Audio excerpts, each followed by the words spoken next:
Hello, everybody. How are we? We'll see if the camera will focus on me. We're still having these issues where it does this bullshit. Come on. You can find me. Come on. It still does this. I wish Razer products worked in general and statement, but I really wish they worked on things that weren't other Razer products. Regardless, hello. How are we today, everybody? How are we vibing? How are we doing? Tell me about your life. Tell me how things have been going. Were you with us on Friday when episode 7 premiered of our Candela Obscure show? Molly's art is gorgeous and so pretty, and I was so excited and happy to be able to showcase what she can do and to have a really good episode. Like, that episode is scary as shit, y'all. If you haven't listened to it yet, again, look at the beautiful art by Molly, but you can also listen to it because there's no video footage. If you haven't listened to it yet and you're okay with some of our trigger warnings, it is fantastic. Like, it is incredible. There's some scary ass shit that happens, and y'all know me. Every time we do something, all I want to do is make it worse. Worse isn't better, but worse isn't traumatizing. So the more we do it, the happier I am. But it's a really good episode. So that was really cool on Friday. And then, of course, we did not stream Saturday. I wasn't feeling too hot, but I'm back. I'm here. We are functioning, okay? And we will be live tonight. We'll be live on Wednesday. And of course, we're going to be live on Saturday for our Christmas holiday stream. Very excited about it. We're not going to run all day, all right? Christmas is fine and dandy, and it's great to have a hot chocolate and some gingerbread. It is not as good as Halloween, okay? Halloween's the whole aesthetic, baby. So we will not be live all day like we are on Halloween. But we will be live for a good portion of the day. So the stream is planned to start on Saturday about 1 p.m. EST. That's the plan. We'll see if we get there. And we're going to start by baking that gingerbread. So once we start, we get into, now that gingerbread dough, we're going to start baking it like from scratch, all that jazz. It's not a baggie. It's from scratch. And then we will have to freeze it for a bit. You're supposed to refrigerate it, but fuck that shit. I don't got time. So we will have to freeze it for a bit. So don't worry if you're not there. First come, first serve. You will still get your gingerbread cookie. Once it's frozen a little bit, then I can start cutting them into shapes for y'all and making them cool. And everybody gets their own shape. People can have multiple shapes if you're here. So think about what you want for your gingerbread cookie that TOS allows. And you're going to get a gingerbread cookie for you and you alone, okay? And we will be doing that. In the process of that occurring, / when that's finished, it kind of depends on how we vibe. This is going to be a very chill stream on Saturday. Very low-key, very calm. As much as I could be, because we know I'm not calm and I'm not chill. We're going to try and treat it casually. So on Saturday, we'll do cookies, and then probably around like 3 o'clock, we're going to have a friend come in, and we're going to do like escape room puzzles, because Brianna got me an advent calendar. Fuck, I hate this camera. I swear to fucking God, I'm gonna kill everything that is Razer. Find me. Find me. Quit playing peekaboo. Sorry, we're a Set It Off fan here, and that's what it reminds me of. I'm gonna fucking turn that into like a... I'm gonna get a clip of him singing that fucking song, and that's gonna be like a constant thing that's gonna like play on the screen every time it defocuses. Oh my God. But yes. So I'm gonna have a friend come on, and we're gonna try and do some of the escape room puzzles and that kind of stuff from the advent calendar book. You're technically supposed to do it like one every day because it's an advent calendar, but we're just gonna do as many as we feel up to for an hour or two. And then we're gonna have our famous gal in town on stream, and she'll be joining us to do a couple of things. I wanna play some Christmas games, and there's like these famous Christmas games, but maybe they're only famous to me. I'm a Game Grumps fan, and so there was an era where, like, every Christmas, Game Grumps would play these, like, hidden hidden spot games, trying to find things game. And they were always Christmas themed, like Nutcracker and stuff like that. And they're fully voice acted, gorgeous art, but the weirdest plot you've ever seen in your life. Even for the Nutcracker, it was weird. And it's just really, really weird games that are like well done, but feel like they have no soul. And they're just strange. And I love them. And so I was going to try and find one of those for us to do. I hate my life, thank you. I was going to try and find one of those for us to do during our Christmas stream. Apparently, we live in the era where children don't know how to pirate shit anymore, which is wild because I would never endorse that publicly. I would never endorse to pirate or bootleg something publicly. All I will say is we used to live in a golden era where you didn't pay for shit, you bootlegged shit.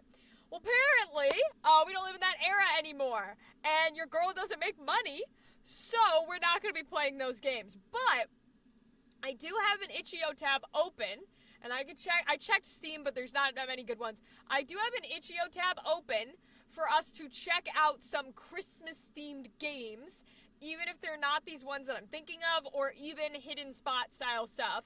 Because in all honesty, I hate hidden spot games, but they're just so, like, iconic and stuck in my brain as, like, these are the ones. But since we can't get them, we're just gonna go on itch.io and we're gonna play a bunch of people's Christmas games. And, you know, they'll probably never see it, and that's okay. But to any games we play that we really like, maybe we can give some shout-outs to those people, and we can experience some indie creators' games. I think it'll be fun. So that's what we're going to do, is we're going to pick out some Christmas games, and we'll probably play one or two of those. And Gal might join me on that. And then later on the Saturday stream, we will have our best buddy ever, Ava the Femboy, and Gal, and they're both going to play a Christmas game that I have sort of invented / created / is an improv thing, etc., etc. But we're going to work on making that too. And I actually did not open up Canva. I should open up Canva on my other tab here, which I'm going to do now, so that we can work on that the same way we worked on, oh, I got things on my monitor. The same way we worked on our Halloween, like, quotes quiz, we can work on the Christmas one. Now, it's not going to be like, oh, Christmas quote quiz. No, because that's boring. I don't want to do the same thing over again. That's no fun. So the plan is to do something more like, oh, it fully copied all of it. Okay, so we'll just delete as we go. Cool. I just copied and pasted from our old one. We'll just delete as we go. What I'm going to label it is I'm going to label it Christmas present game. Or maybe gift game. Christmas gift game could be fun. We'll label it like that. But I'll explain it how it goes as we start to work on it and create it. And I just think, like, you don't need a slideshow, you don't need text or words, but I know for some people, they're, like, visual people, so it's easier if there's text on the screen for them to understand it, you know what I'm saying? So that's going to be the plan. That is the plan. Is we'll work on that tonight, and we're going to be doing all this Wednesday as well, and then Saturday will be our stream. Also on Saturday, of course, all subscribers are going to get a gift. That gift is not like money or any shit like that. It is very simply, you will get to ask for something or for me to do something that is TOS and I have the capacity of doing, TOS friendly and I have the capacity of doing, and that will be your gift for Christmas. It can range anywhere from drinking water to eating Pop-Tarts from a microwave. Lord help us. I have a gross chocolate bar that's supposed to be like sour on the inside. We could throw things in a blender, whatever y'all want. I don't know why I'm food fixating right now, which doesn't have to be food. We could sing songs, whatever the fuck. But that is what it will be. So we'll have that playing around, and that'll be through the whole stream. So you can pop in anytime and get that kind of jazz. But yeah, that's mainly what today's gonna be. I'll probably, I don't know, I guess I'll switch this over to like art or creative in a minute or two, so that we can work on those. I do want y'all's input for our stage show next year, because I know that we have talked about getting our Candela Obscura show on a stage. And I don't have the money for it, but I don't give a fuck because I refuse to not let it happen. And I would like for it to happen, if possible, in October to fit with the horror spooky jazz. Probably not Halloween because I don't think most places would vibe with that. But even though it's not a super big holiday, like people, you don't get off work, people are still driving around. Like I feel like doing it on Halloween would be fine. But I would like to do October if we can. I think it's warm enough that if we have it in an okay place, we're not gonna have like snow everywhere, but it's still spooky season and there aren't too many other holidays happening, so like people can go to it, that kind of jazz. And they don't have other plans that are happening. So that's what I'm thinking. If theaters have that space, of course, because it's up to them if they are gonna let me rent it for that time period. And I'm looking at theaters in different areas, which I will not disclose because I don't want to give that away. But we are talking with some people. I'm talking with the cast from season 2 to see if they're interested in doing it. Molly will be there. She doesn't get a choice. I don't give a fuck. But I'm talking with everybody to see what their thoughts are. I've also been talking with some of my acting and theater and creative friends back from college, in Philly, all over the place. And just people in a network, right? To see what thoughts are on what kind of set would you create. I would love if someone would join us as like artistic director vibes, right? I'm speaking with someone who's a good friend about dramaturgy and where that would play a factor and how do we do this or that, because, you know, I can be the director in quotes, right? I can be the game master, I can be a part of it, I can be overseeing things, but I'm no dramaturg. I'm not an artistic director. I don't know set. I don't know costumes. I don't know makeup. There's so many things that I'm like, I want to sit down at a table of people who, even if they're only, like, even if they can only help that day in talking and they can't necessarily help with anything else, I just want to sit down at a table with like a group of people who I'm like, okay, this is the theme. This is what you guys picked, chat in the community picked as the theme. How do we do this and make it not just a D&D game on a stage? Because plenty of people do that. I want it to be an improv show. And I want there to be interactive elements and I want there to be horror. All right? I don't want it to be just pussyfooting around. I want there to be some moments that make everybody go, what the fuck? I want that. All right? I want it. Hi, DJ Knight. How are you, my friend? How are you? I hope all has been well. But yes, so we're going to be working on that. I'm reaching out to people to think about it and do those kind of things. But until we get more folks that are here and ready to have a good day getting their creative ideas in, I will probably switch this over to Canva so we can work on the Christmas game. And I'll tell you guys my idea for this Christmas game. Okay, so we're having a Christmas stream, right? It's going to start at like 1 o'clock. It should, the preview thing should already be up on YouTube, but for my Twitch people, it's going to start at 1. And that's the plan anyways.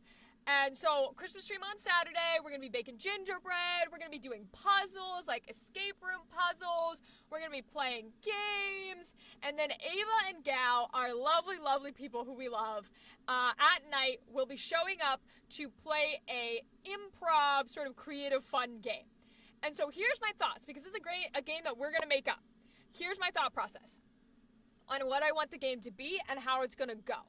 So, my thought process is, basically, the concept is they are going to get a really random or weird combination of things that makes a gift, and then they're going to get a person that the gift would go to, and they have to argue why it is the best possible gift on the planet for that specific person.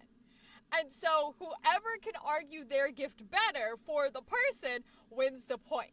But as we keep going, the gifts get crazier and the people get weirder. So it starts at just like your coworker, your neighbor, and then it gets into being like your fifth cousin twice removed who swears he's related to Barack Obama, like all this kind of jazz.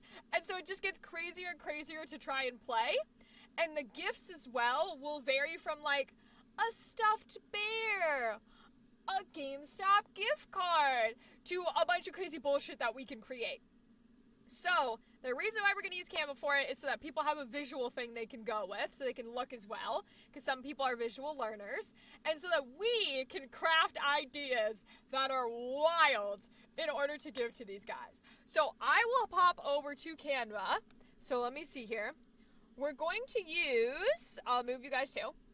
Okay, so, we're going to use the Halloween quote quiz as our, base. And then we're going to adapt around it. So let's delete some of the Halloween stuff so that we can make it nice and Christmassy themed. Okay, so I want a Christmas photo for the background. So let's look through these photos and see what we got here. Let's see. Okay, so, maybe this one could work? That's cute. It's like old and wood feel. That could work. Okay. So, if we do that, then I want to go to layers because I tried to keep that white one in case it doesn't. Yeah, I put this out in case it doesn't look good. So we have that. Okay, so let's edit some text. Add a text box. Okay. So we're going to call it Christmas gift game. Christmas gift game. And if we think of a better title, we can name it something better. But for right now, that's the only thing I got. I don't have a better name, I'm afraid. Okay, now let's make it cute. Maybe, let's see. Do they have a Christmas font? Oh, they might. Let's see. Oh, damn it, I clicked a premium option, didn't I? Okay, let's see if they got it. Aw, that's cute. I like that. Okay. I like these fonts. Bro, I can't see if it's premium. Oh, they're not putting the stars by it. They're just making it like a thin color, like a lighter color. That's dumb. Okay, I think I like this one because this feels like it's still legible. So I'm going to make it a little bit better. Hey, Dr. Zeus, welcome, my friend. How are you? How are all my raiders? Hello. Welcome, everybody. Thank you for raiding in. We have just gotten started here today. My name is Rachel. I am a voice actor, content creator, TTRPG performer, etc., etc. I welcome you to our community. Feel free to stay, but feel free to peace, especially you, Dr. Zeus, if you gotta go take a nice break after streaming for a while. Today we are working on our Christmas stream plans. We have a Christmas stream this Saturday starting at 1 p.m. EST, and we're doing a bunch of crazy shit. So we're working on the game that we're going to have a couple of streamers play, and they're going to be weirded out by it. We got to make weird gifts, etc., etc. Welcome to Awesome Dogs. Hello. Merry Christmas. Dr. Zeus, I love you. What'd you do? You guys, what'd you do on stream? What was it about? I don't know if it's supposed to tell me, because every time when I raid to people, I feel like they always have an inkling of like, yes, it says you were doing such and such. How was that? And I never know what I'm doing because I'm such a baby with technology. Like, I'm an entertainer. I'm here to make you smile and laugh. I have no idea how to do anything else. Oh, playing Marvel Rivals. Wait, isn't that new game that everybody's obsessed with? I hear it's awesome as shit, though. Isn't it actually fun? If you're sponsored to play, don't, you can say whatever you need to say. I only have sound on the left ear. Dr. Zeus, I have no idea what's up with that, my guy. No idea whatsoever. Y'all can tell me if anybody else hears it that way, but I have no idea.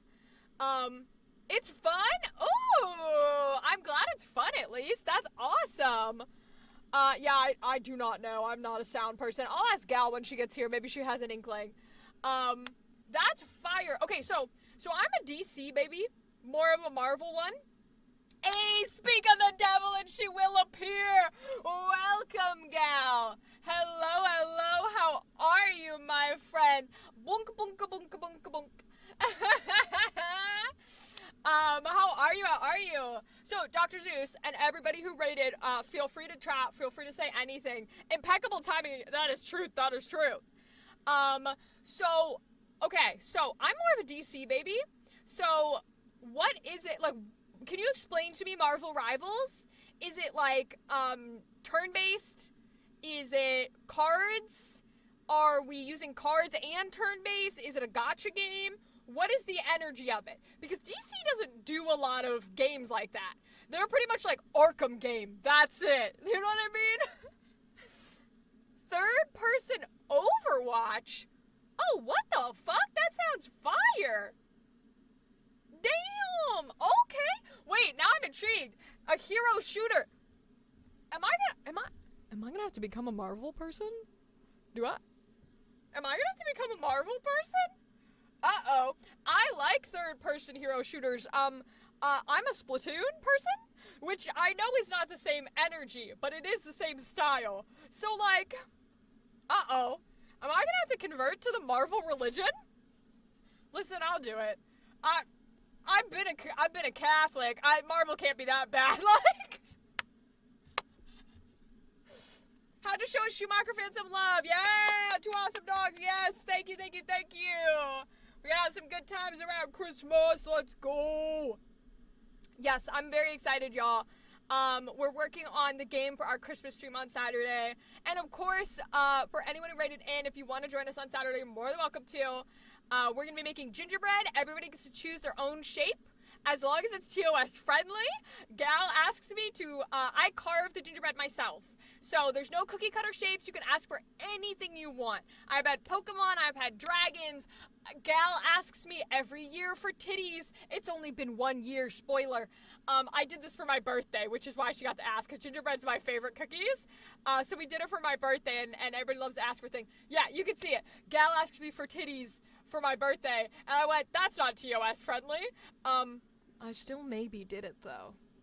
Twitch will never know. YouTube will never know, so I'm saying. They absolutely will, but I'm not famous enough for them to find it.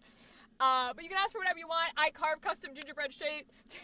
Gal, you gotta pick something other than that this year. So if you join us on Saturday, you get your own gingerbread cookie. Let me know what character you want.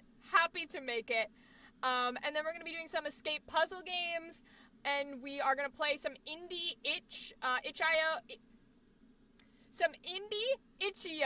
Christmas themed games as well. And then we end the night with the game we are creating today on stream, which is an improv present or gift giving game. And Ava the Femboy will be with us, and Gal will be with us to play. Tickle bitties. Titties is just sugar cookies with kisses. Yes. That's pretty much what I did, Dr. Zeus. Was I basically I used a circle cookie cutter to make the titties. And then I used a smaller circle cookie cutter to make the nippies. And that's all I did. I was like, alright, fine, here's your gingerbread. It actually did bake fine, and it was a delicious cookie, I'll have you know. A tit the bird. That I'll allow. If you want me to make the bird, I will make the bird. Hell, the dragon was probably one of the hardest ones we did, but we did it. I made a whole ass dragon, I'll do it. Started a channel featuring my rescue dogs. Aw, congratulations, too. That's amazing. I'm glad you're featuring your rescue dogs. We love dogs. Put boobs on the bird. Oh my God, Gal. Oh my Lord, Gal. We love Gal here. Gal's a full moderator, editor, has full control to ban me and delete my channel. But there will never be a day that I don't make fun of her. All right, that is the trade-off for having full control over my Twitch, my stream elements, and my YouTube. Is I make the fun out of her. I make fun of her so much, like it's nobody's business. A blue-footed booby. We are gonna have frosting. And I do plan to frost the cookies, depending on how we're feeling, depending on how many people stop in, depending on what jams I got going. Okay, if you can't tell, I'm a punk. So if you stop into the stream on Saturday, the music that's going to be playing is like Avenged Sevenfold, Falling in Reverse, a bunch of names I can't think of right now. Yeah, I'm so bad with names, but everyone along that genre. So I'm like, you'll literally see me, the title will say like, gingerbread with like the girliest dumb shit because duh, and then the stream that you'll see is me being like, yeah, as I'm like frosting this cookie. Oh my God, literally me. Yes, my audio's only coming from one side. Interesting. Twitch people, there's gonna be, I'll snooze the ad, fuck it. We'll do it later.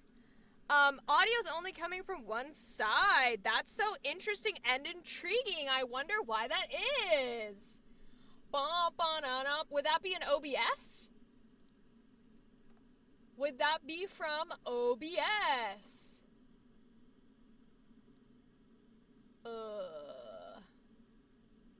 Is that where I would check this? Where would I check this? No clue. Oh, excellent. We love that. Maybe if I mono track it? I'll mono track it. How about that here? Ready? Okay, I just put the microphone on the mono track. Does putting it on the mono track make it so that, make sure plugs are fully plugged in? Either Stream Elements or OBS, so it can't be my equipment. That's full? What does that's full mean? What does that word mean? I don't know what that means in terms of sound. And I only say it can't be my equipment because I stream when I'm in this booth with my voice acting equipment. So, this is professional. The actual physical equipment is professional. It can't be the equipment. It has to be the OBS or it's gonna, that's better, just softer. Okay. Okay, got it.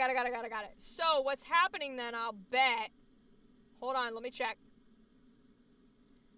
Let me pull up Focusrite and see what it wants to say. I also sing not well, but I do. Sorry to everyone listening. Because I wonder if Reaper has it in as stereo. Hold on. I just lost it for me. I don't know if it'll lose it for you or not, but it'll lose it for me for a second.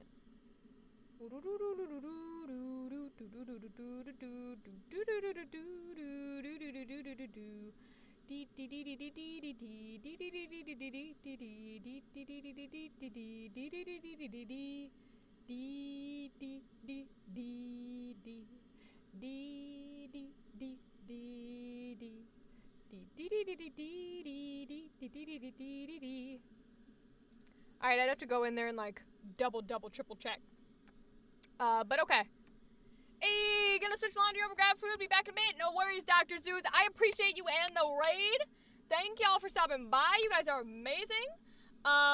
There's gonna be no way for me to, I mean, I could make it louder, but it's gonna blow eardrums because it's still registering to like -15 when I talk, which I know is quiet to most people, but I get really fucking loud. So like, it's fine. Everything is fine. I've got air on, so maybe it doesn't like air. Maybe it doesn't like me having air on. It's dumb and stupid, and that's how the world works. Yeah, okay, we'll leave it how it is for now. But my guess is that probably what's happening is my system is running it as stereo, and OBS doesn't like the fact that it's running it as stereo. And it's like, actually, we need your microphone to be mono, and mono only.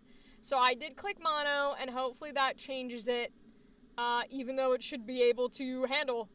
Oh, I can raise decibels in OBS? Well, fuck me, I'm gonna do it there. If it's too quiet, I'll just raise it here. I'll raise it by like 10. Alright, now you're gonna have to tell me if that's way too fucking loud. Because, I just raised it by like 10. So it might fully blow people's eardrums now if you got headphones on. That might really not be your jam. And I'll turn it back down if that's the case. But yeah, that's just kind of how it goes, is I peak everything in the mother. Probably shouldn't say it like that. Here, I'll bring it down to like 5. I'll bring it down to like 5. We'll bring it down to like 5. Okay. Yeah, let's put it at like 5 extra decibels. Because again, I don't want to blow people's eardrums. I mean, I listen on speakers, so I guess in theory, right, like it should be, I can adjust my sound. Okay. Cool. Then that's all that matters. Okay, now, so we'll go back to the game that we are creating. I will explain the game here so that all y'all know. Let me pull it up. So basically, we are creating the game that some streamer friends are gonna play. Some streamer friends as in Ava the Femboy, we love them so very much, and Gal. At the moment, that's all I have playing. Although other people are welcome to join in if they want. But basically, that's who we're creating for at the moment. Should I leave? No, gal, you do not need to leave. You're fine. You're fine. Because it doesn't really matter if you know it ahead of time, because I'm gonna like randomize shit. And these are not. It's not a quiz. This is just from. This is a copy and paste from when we were doing our Halloween one. Also, you don't remember anything anyways, so I'm not super concerned. And gal, I know that you said in Discord, you said you had some fun shit to talk about, so start talking, bitch, let's go. Start giving me shit, let's go. How dare. Yep, that's correct, how dare indeed. Okay, so we're gonna put Christmas gift game. I wanna add like a cute little thing. Let's see. Ooh, let's go to graphics. Ooh, Christmas tree. I like the Christmas tree. The Christmas tree is so cute. Oh my gosh, look at the Christmas tree. Yeah, we're leaving that one in there. I like that. Hold on, give me like 5 minutes. Oh, okay, you gonna make me talk to myself for 5 minutes? It won't matter. I talk to myself all my life. All my life, I've never stopped talking to myself. My cats leave me alone because of how much I talk to myself. They're like, girl, shut the fuck up. I'm like, I don't think I will. I think you are my cats. And if I want to talk to myself, I will talk to myself. I just need to do something real quick. No worry. You're good. You do whatever you need to do. I am just decorating this with cute little guys because I think it's cute. And then I'll make some points and pieces on the game. So let's see. We can put holly in. That's another tree. Oh, there's a little Santa Claus. How cute. I like that. It's lurk, gal. It's not vanish. Just in case you want to use the command. I like this one. Ooh, I don't like the gold, though. I might make that black. Can I make that black? Can I make that black? Because I don't like it. Bring that saturation down to shit. Oh, it only makes it gray. There's a command called vanish last time? Oh, I can't help you then. I don't know. Yeah, I have no fucking idea, gal. That's your department.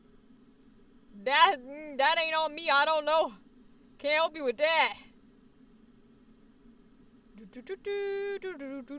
these are cute. I like them. They're in red. Okay, let's do these ones. Oh, I do want to switch this over to art, though. I know we're technically still in just chatting, but I'm gonna switch this over to art. Art. Beep. Done. Oh, we got an ad break going. Do. Okay, let's see. I like these, but they don't quite work. They make it feel a little busy, huh? I think the reindeer makes it feel a little busy too. Maybe just because he's too tall. And he needs to go down to, like, the base and do like that. That's a little better, I think. Okay.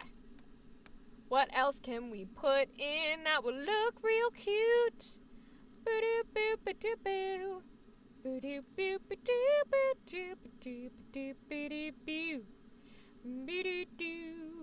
Hey, we can just put the other side of the reindeer. Ah, that's cute. I like that. Okay, let's make it black, though, so it fits in with the aesthetic. There we go. Alright, so basically, we're gonna duplicate, and then I'm just gonna delete all the words and the pictures on it. Well, maybe we should just fully get rid of the background too, because the background feels like it's not gonna be, yeah, because it's not gonna be, like, clear enough, you know? The question most often posed to Wayne Enterprises R&D, does it come in black? Hi, Theta, welcome. How are you, my friend? I hope you're doing well.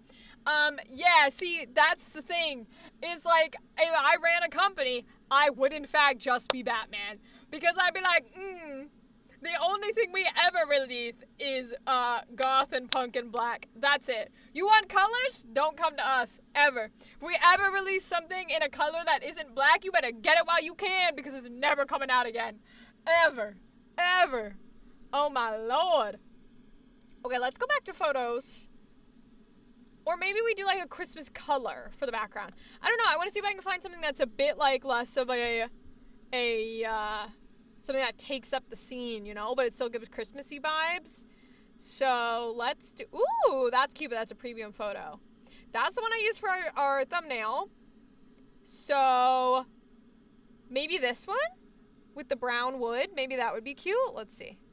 Let's see what happens when we make a big. Yeah, that could be cute. That could be cute. Okay, let's try the text. And basically, what I'm gonna write is, so we'll just do a normal text box, I think. So, how this game works is very simple. There is a gift. Oh, I don't know if I like it in white, though. I don't like that in white. Can we put it in black? Can we put it in black? Oh, but see, it doesn't show up on the dark wood. Oh, but I don't like the white. I guess the white's not bad. Maybe it just needs an effect on it. Let's try adding an effect on it. Needs like a shadow or something, maybe. Let's try that. And let's do maybe a black shadow. That looks a little better. What about like red? No, red's not good. Green? I don't care for the green. I don't mind the purple. The blues. Okay, I think we go black. I think we go black here. Okay.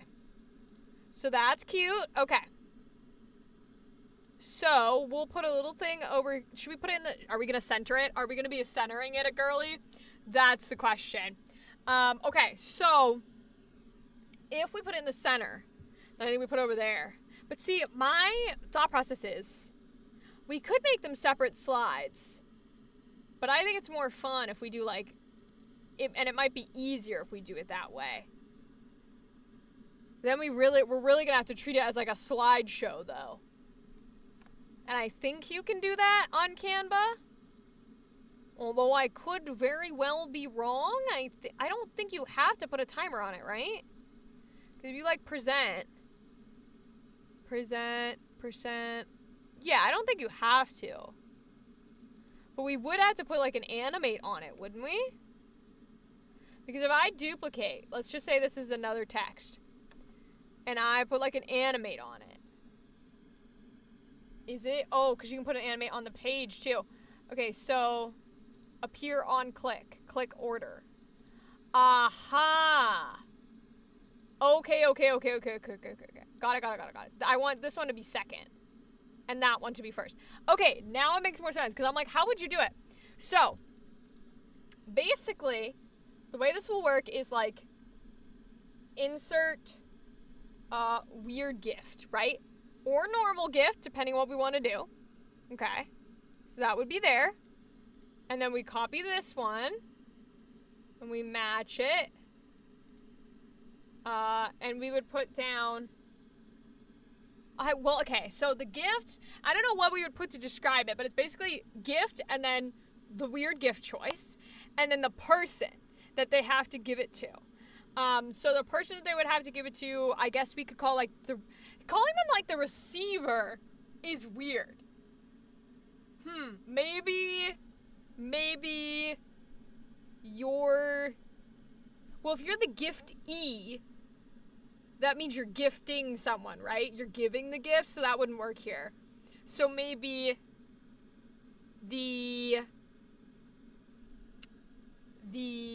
boy, I really don't know. Do we not have a term for what you would call somebody who's receiving a gift? Well, shit. Do we really not have a term for it? I'm about to look it up. Let's see. Term for someone receiving a gift. Oh. So I had it backwards? The Dunny? That's crazy. Beneficiary. That's... A recipient? Yeah, I feel like that's the only option. That's really weird. We don't just have like a normal... We don't have a casual word for someone that's getting a gift. Okay, so we might want to rephrase this to make it not sound weird as shit. So maybe we say the gift or what is the gift, and then the second app is like who. What if we do what and who? So let's do what, or not question marks though, but what if we just did what and who? Because that feels better than like saying the recipient. And now I want to put it in the center because it feels better that way. Okay. Yeah, let's do what and who. That makes more sense. So, and then basically, they get the weird gift answer. Oh, but see, all right, so we would have to, fuck, this is just slightly, all right, we'd have to do that. We got to bring it over a little bit. Okay. So, and then this one would be, instead of weird gift, it's person. Now, we would make this font a lot smaller, because it doesn't need to be that big. It can be a normal size.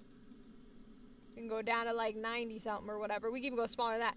But basically, this is the aim of the game. You get a gift, and then you get your person. And you're like, you have to argue why it is the best gift for that person. Now, we can do this in various ways. We could do it where we don't give them the gift, or we don't give them the person. I think we should give them the person, or we should have the other player give them the person, because they're trying to like screw them over, right? Kind of like card fight style. If you ever played like the superhero card fight games. Now, I would be okay if we don't give them the gift and they have to create like the perfect gift. And then they find out who the person is and they're like, fuck, right? Or if they are given a gift and they have to, give something else to the person, whatever it may be, right? So we'll do it this way first, and then if we want to change it to where they don't get one and they have to make it up for themselves, because that feels better, then we'll do that. But this is like the example one. So I'm going to copy it. I'm going to duplicate it. I should actually double check that these like animations are in the correct click order. So that would be first, that would be second, that would be third, and that would be fourth. Okay, cool. So what I want to do on this one is, let's change the text. So it could be something like, we start off simple, like a teddy bear. Okay, sweet, easy. But the person you're giving it to would be like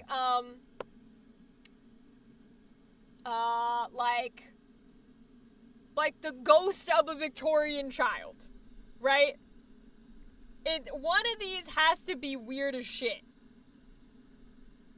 Oh, did I not spell Victorian right? Or do they just want me to capitalize it?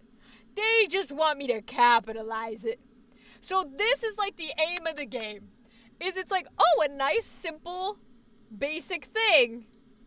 And then, nope, absolutely not. It's not nice, simple, and basic. It is actually awful. And you have to argue it and be like, why this is like the best gift ever. Now, I don't think this one is that hard, right? For obvious reasons. But this is like what we're going with. So you guys are more than welcome to give me ideas for what the gift should be or who the gift should go to. Whatever you want, we'll see how it goes and throw it in. So I'm going to make a copy of this. We're going to duplicate, and we're going to be on the next one. So the gift could be, oh, I don't know why this popped into my head. Do you guys know BANANAS? Yes, I did just do the song. Do you guys know that weird, like, Shark Tank product that is a banana stuffer? Where you're supposed to, like, put it inside a banana while the peel is on. And it puts, like, chocolate sauce or peanut butter in it. That, I came to my brain, and we have to use that. We have to use that. So, the gift that they have to argue is a banana stuffer. And the who could be, who would be a weird person to get this gift for? Who would be a weird person to get this gift for? Oh, I got something weird. I don't want to use coworker too early because coworker is a great one. Your friend who's allergic to bananas Bananas. See, like, that's hysterical. That's funny as shit. And I can just picture Ava or Gal or whoever wants to play trying to argue that. That would be so funny on why that is the best gift. Okay, I'm loving this. All right, next page. Okay, so what should the gift be? The gift could be, let's see,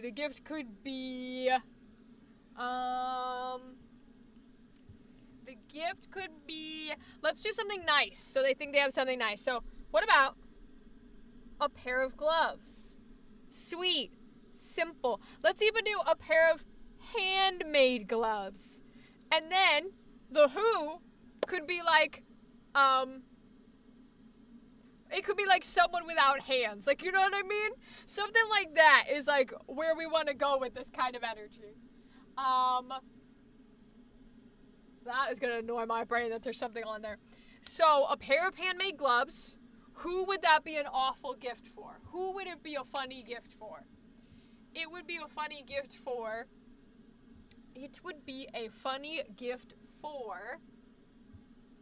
Let's see. I'm trying to think. Who would be a pair of handmade gloves? Who would that be funny for?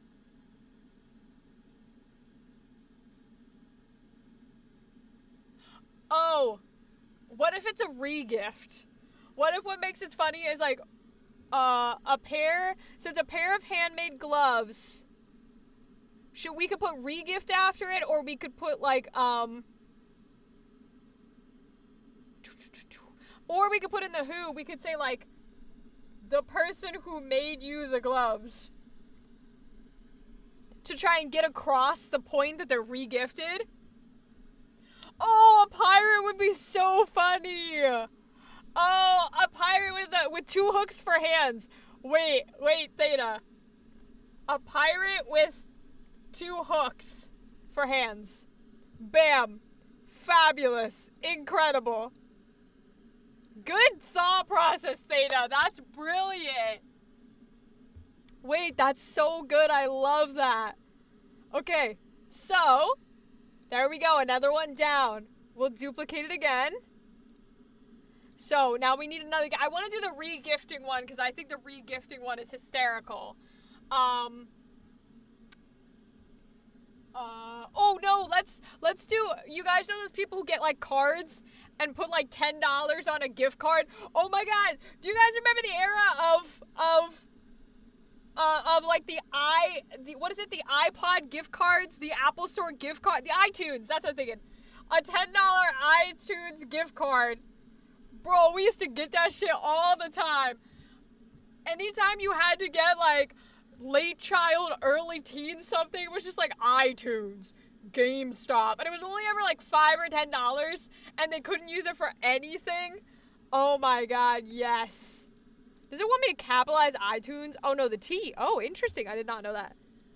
I am not separating the word gift card. People can eat my ass. It's staying one. Okay, so a $10 iTunes gift card. Who would we give that to? Oh, this is one of those. Oh, see, this might be good for the Victorian child. Okay, I'm gonna steal it from the teddy bear one, and then we'll go back and fix the teddy bear one.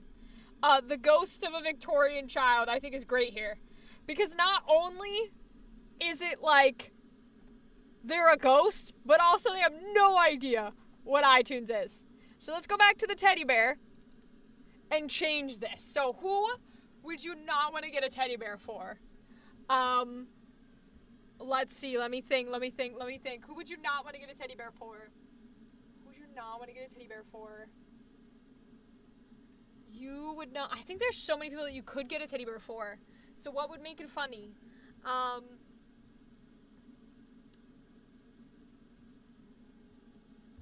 Maybe we do something simple and easy.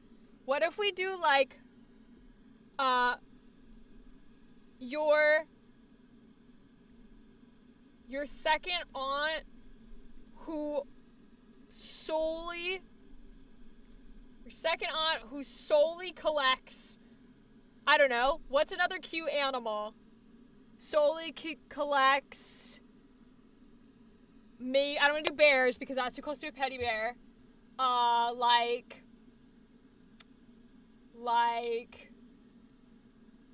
koalas maybe? Or this sounds like one of those Tumblr posts about how a Dorito would kill a Victorian child.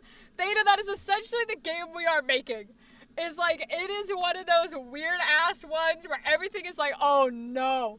Like, this is very Magic the Noah and the Pokemon quiz people like Zane Games and all that jazz.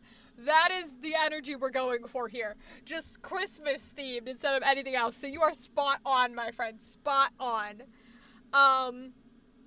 Your second aunt who solely collects cats, dogs, birds, stuffed rabbit. That's great, Theta. Your second aunt who solely collects rabbit-themed items. Just because we all have that person. We all have that person where, like, when they die, you have to go to their house and be like, do you want anything from such and such? And you show up at their house and it's just covered in one item and one item. For me, it's gonna be dragons. But at least our generation tends to have, like, anime bullshit everywhere and video game bullshit anywhere. Whereas back in the day, you go to that dead person's house and it's just all one thing and nothing else. I love that. I love that. Okay, so we have the example. We got the teddy bear for the rabbit-themed person, the banana stuffer for the allergic to bananas, the handmade gloves for a pirate with 2 hooks, and an iTunes gift card for the ghost of a Victorian child. I love this. Let's make another one. Okay, what's a silly little gift? What's a silly little gift? What could be a silly little Christmas gift? What could be a silly little Christmas gift? Or a silly person that you could give it to? What could it be? What could it be? What could it be? What could it be? All my dark humor antics want to come out. Porcelain dolls are neat, though. Listen, I'm not saying there's anything wrong with anything that anyone collects, okay? Like I said, when people have to do that to me and excavate me from my couch because I'm dead, and they gotta go through my house and see what they want to keep, it's gonna be covered in dragons. Alright? I'm not saying there's anything wrong with it, no matter what creepy porcelain dolls you collect. Okay? You know what? That's a great one, Theta. What about,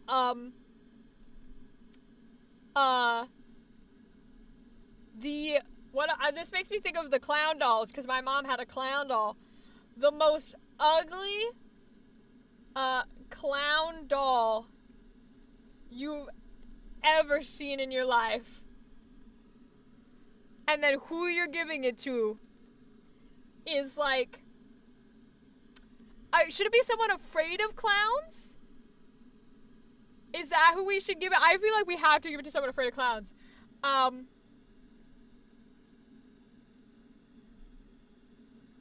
The only person you know who is deathly afraid of clowns. I just think, I don't even know, like, I just think that is probably exactly the energy we want. The most ugly clown doll you've ever seen in your life, and you're gonna give it to the only person you know who's deathly afraid of clowns. Let's go. Let's go. Let's go.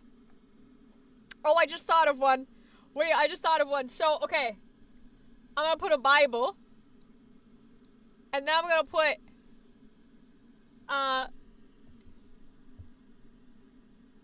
oh, I was gonna do like a religious joke. I'm trying to think of how to word it.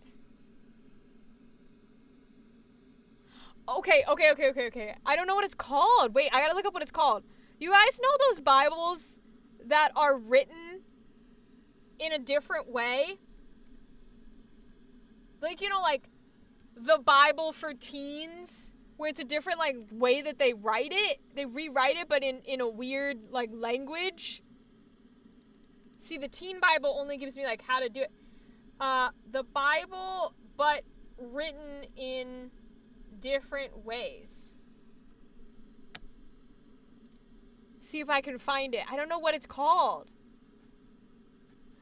Oh, no. Oh, no. Well, shoot. That was the kind of joke I was going to make, but I genuinely don't know what it's called.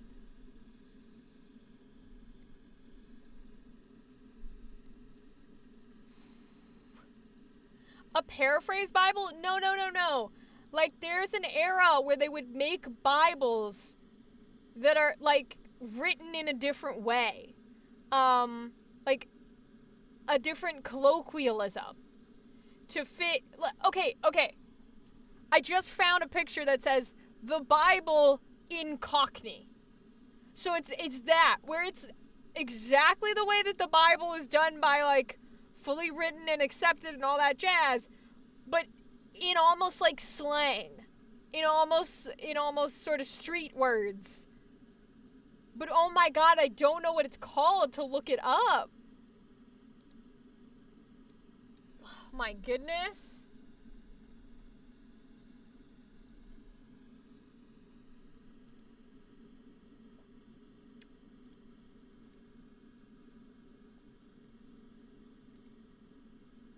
Apparently they did a Gen Z Bible. Okay, we'll use the Gen Z Bible instead of the one I'm thinking of. A dialect Bible. No, like kind of, but it's specifically to, like, I would say it's specifically to make fun of it. Other people might think it's serious. For example, this Gen Z Bible translation says, since day uno there was Cap G, Big J was chillin' with Cap G, and Big J was Cap G. As John 1:1. And then the translation is like, here's the tea. It's tough to think about what happened. There was a time when people didn't have electricity. That kind of stuff. But it's like, it's written. Boy, did they, like, wipe it from the internet? This is crazy.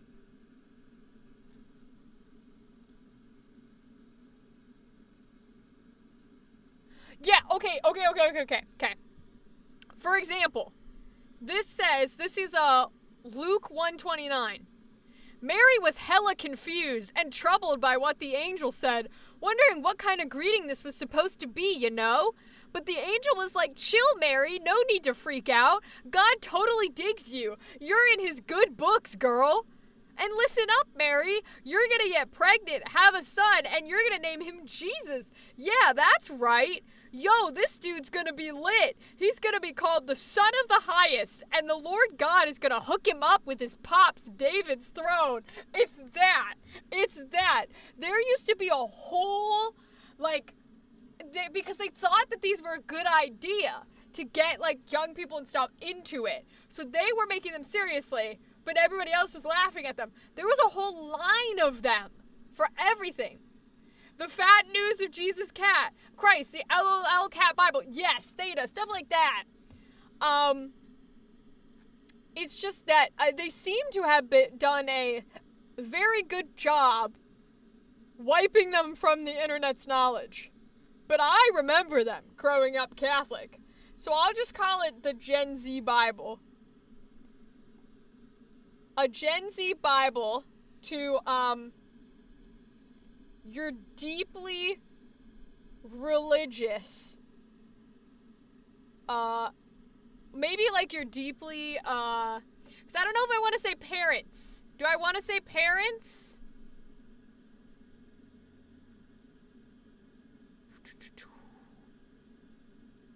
Maybe grandparents? But would grandparents find it funny? That's the question. The Lego Bible. Oh no, yo. Oh my god, bro. That's funny as shit. No, what if we did like okay, so you're deeply religious instead of parents. This is where we bust out the coworker, I think. I think maybe this is where we bust out the coworker. Your deeply religious coworker. Because I feel like that's kind of funny as shit if you get them a Gen Z Bible and they're like, this is blasphemy. Like, you know what I'm saying? I'm not sure. I know I want it to be some sort of deep... No! I got it. You're deeply religious. I might bust out the aunt again. I'm gonna bust out the aunt word again. I know we already have an aunt, so I'll change this one. I'm gonna put your second... Let's say your second... We'll put second cousin down here. And then on this one, I'm gonna put your deeply religious aunt who always said she wanted to be a nun. When, maybe when she wanted to be a nun growing up, or when she was little. You know that one family member who's like, I would have loved to be, I was gonna be a nun, and I was gonna do everything for Jesus. It just wasn't my calling. And that person, how would we word that makes that funny? Your deeply religious aunt who always said she wanted, maybe who always said she wanted to be a nun, but God called her to a different path. Really, this game is just Rachel's trauma. That's all this is. Just making funniness out of Rachel's trauma. I love it.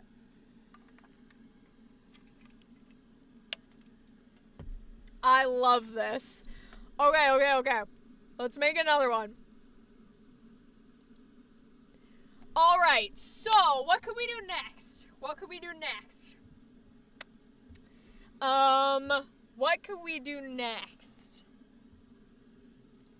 We could do...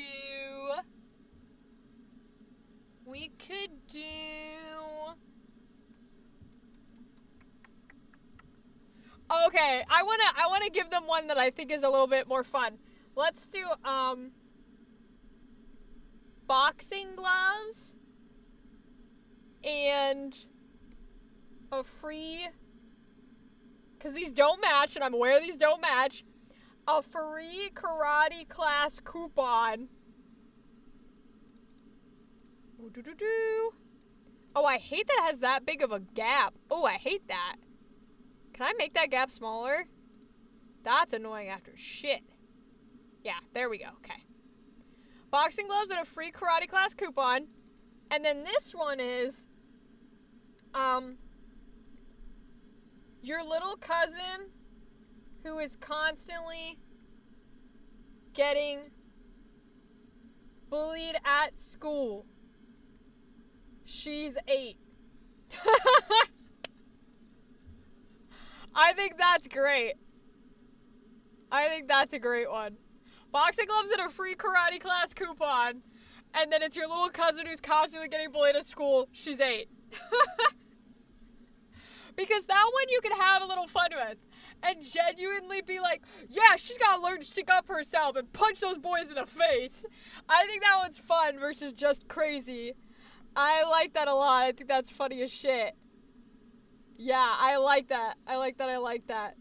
I don't want presenter notes. I just don't want duration on. Okay, there we go. I think that's hysterical. I like that. Okay. So, let's see. Alright, what do we do next? What could we do next? Hi, DJ Knight. Welcome. What could we do next? Let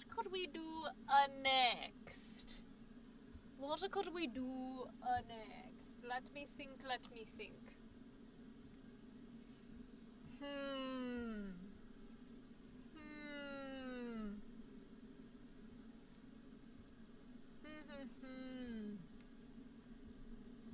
Oh my god. Oh my god. I just thought of this. Okay, let's see if I can word it in a way that makes sense. Let's see if I can word it in a way that makes sense. So, my thought process is like... Oh, someone Discord messaged me. Okay, all good. My thought process is like... something along the lines of... because you said Lego, Theta. So my thought process is something like a Lego Tesla. Like a Lego Tesla car.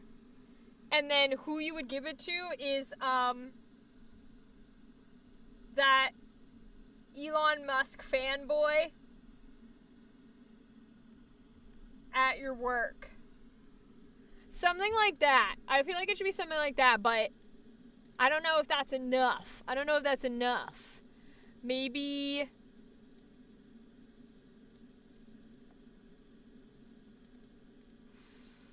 because I could see it being pitched as like a scene where the person is like, I got you, I know you've always wanted a Tesla, and so then they get the little Lego one.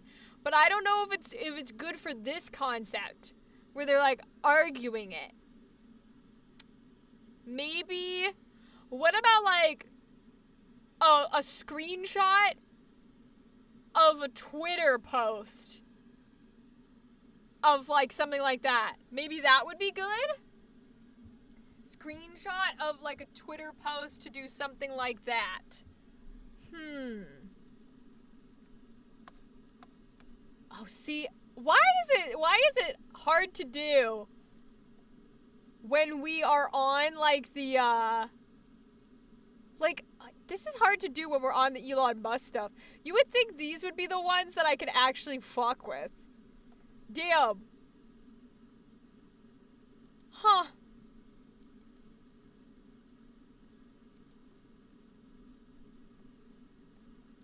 I really don't know. We might have to come back to this one. We might have to come back. A screenshot of an NFT? Wait, that's so good, Theta. Wait, yeah, you got it. Theta, you got it. Thank you. A screenshot of an NFT. I love that. Oh my god. That's fantastic. Yeah, because that'll be a fun one they can play with too, where they can just make fun of shit. I love that. That's such a good idea. Okay. We'll make another one here. I just want to make a bunch because I don't know how long we're going to do this for, but I want to be prepared. It's going to be a chill Saturday. We'll see how it goes, but I want to be prepared. I don't know if they should have a time limit on it. Like, should they have a time limit on how long they're allowed to, like, argue for the thing? Should that be a thing? Should they have a time limit on how long they're allowed to argue for it? Because I feel like maybe they should. I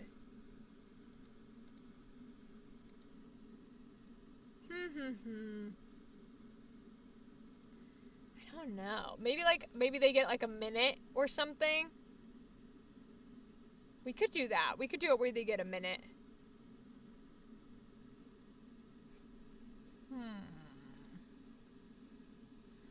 Should I write that down? Am I gonna forget?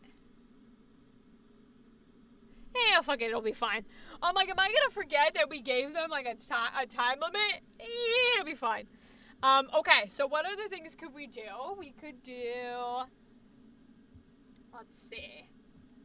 What other things could we do? What about... Oh, I just had an idea. Okay, what about, like, it'll seem cute at first. Where it's like, what's the color of a cat? Like an orange cat? So, an orange cat, but it's for, it can be for, that, you're like, because I want to say like a kid. My thought process is like, your younger kid person who, like, you know when they get a cat, okay, so your cat, like, runs away, or your dog runs away, or your fish dies, and the parent tries to replace it because they don't want to tell you that they ran away or they died, so they're trying to replace it with something that looks the same. That's the energy I'm trying to go for, but I don't know how to word it. So, like, an orange cat, but see, okay, so I would say for your such and such who just lost their, like, black cat. But my problem is I don't think that will translate as the joke that I'm trying to make. I think it'll just translate as, like, oh, okay, you're giving them a cat because they lost theirs. Like, that's a great gift. You know what I mean? So that doesn't quite translate the way I want it to. Oh, wait, we could do a little sweet and wholesome one, though. What if we did, like, a new puppy, and then it's, your dad who, swears up and down he doesn't want a dog. And never will. Because you know those videos of, like, my dad who said he doesn't like dogs? My husband who didn't want the dog? Like that one? That could be cute. That could be adorable. That could be really, really cute. Okay, that one might work. A similar but distinct cat. Ooh, that's a good idea for the one I was talking about. See, okay, I'm not sure how I would get that across, though, because they learn what the gift is. Okay, wait. Maybe we can word this in a way where the point gets across. Let's try this. So, let's say that we put up here a large orange tomcat. And then down here, what we'll put is, a girl who's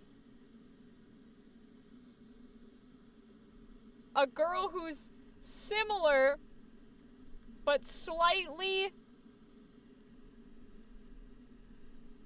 a girl who okay, what do we, maybe something like, damn, because I like similar but distinct cat, but getting that point across is so hard without explaining all of the context.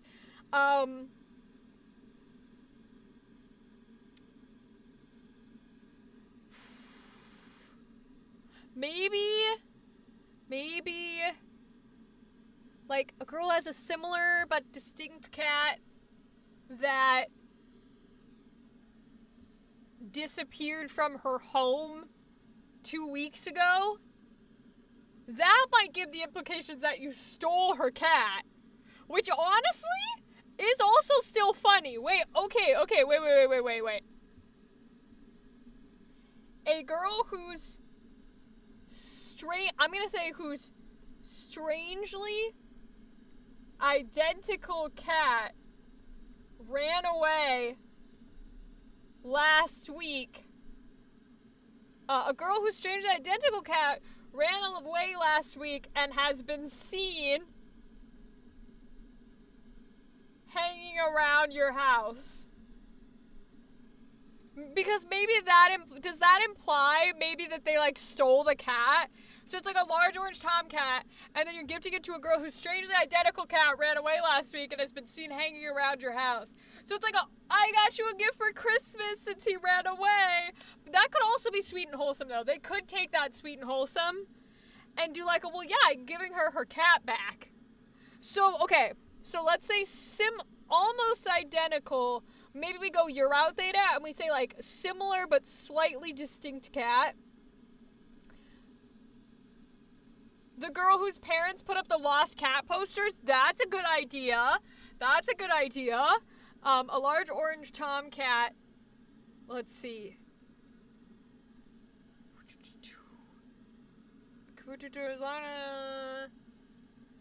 To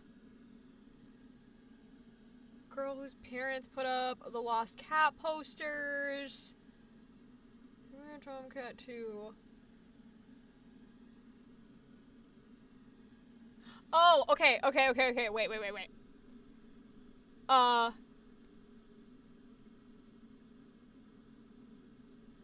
What if we do, okay, to make it like more of the funny awkward, what if we do like, okay, they're giving a large orange tomcat, and it's,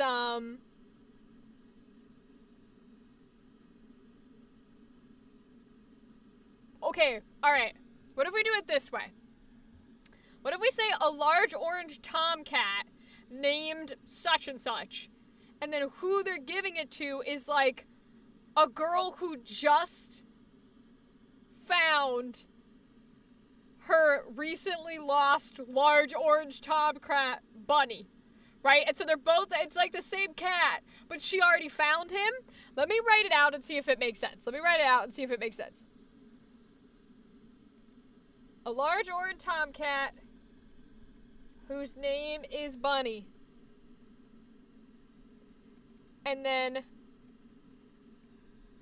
who's recently found her missing large orange tomcat named Bunny. Does that make sense? Does that make sense as something funny? So you're gifting a large orange tomcat named Bunny to a girl who's recently found her missing large orange tomcat named Bunny. Because maybe that's something like, well, where'd you get that cat? Well, I don't know. I thought it was your cat. That could work. Let's see. I'll just put named Bunny. Put that capital B in there. I feel like that might be okay. You know, if it doesn't hit, it doesn't hit. We have Ava and Gal playing. They're pretty funny. I think they can work with it and make it funny. Yeah, I'm gonna let it be. If we feel like we want to go back to it, then we go back to it, I think. I think that's what we'll do, is if we want to go back to it, we'll go back to it. Okay, so what can we do for the next one? What about... I'm in a pet energy now. I feel like I want to do... Sometimes I hate your stream settings. Sorry, Gal, I have no answer for you. Is it the link thing? Do you want to send a link and it won't let you?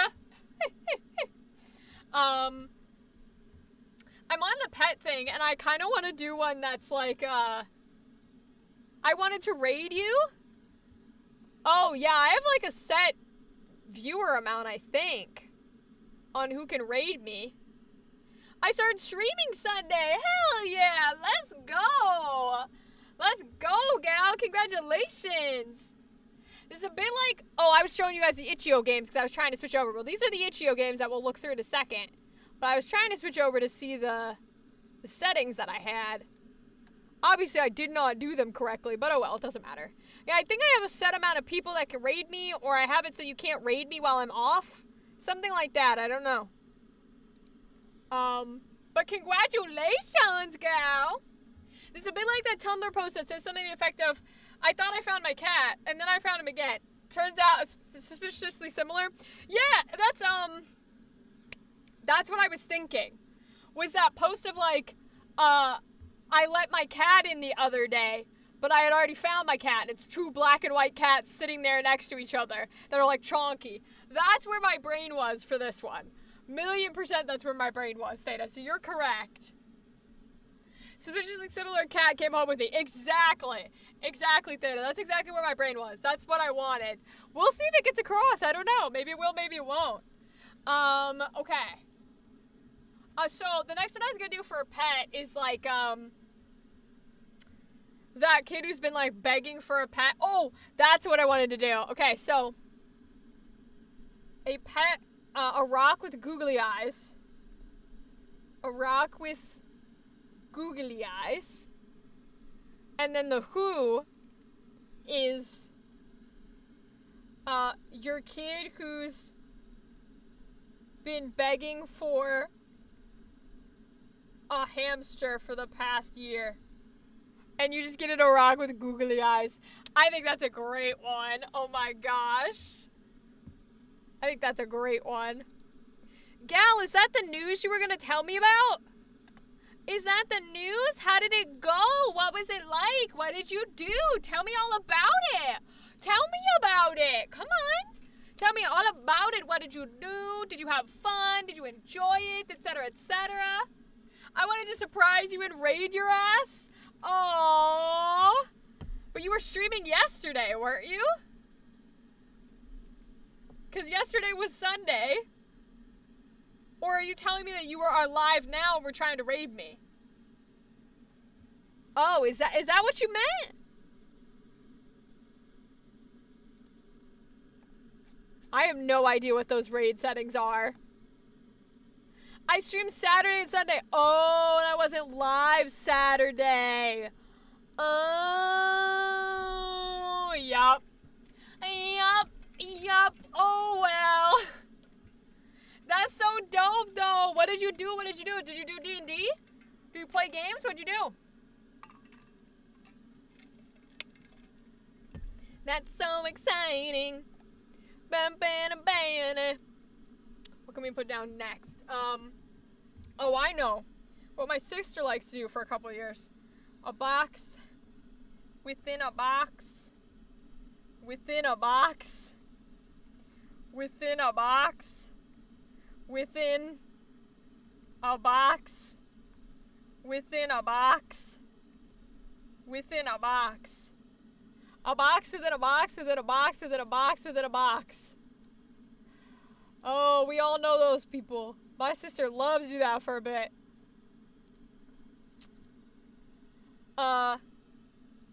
This one, maybe people will hate, but I'm gonna say, I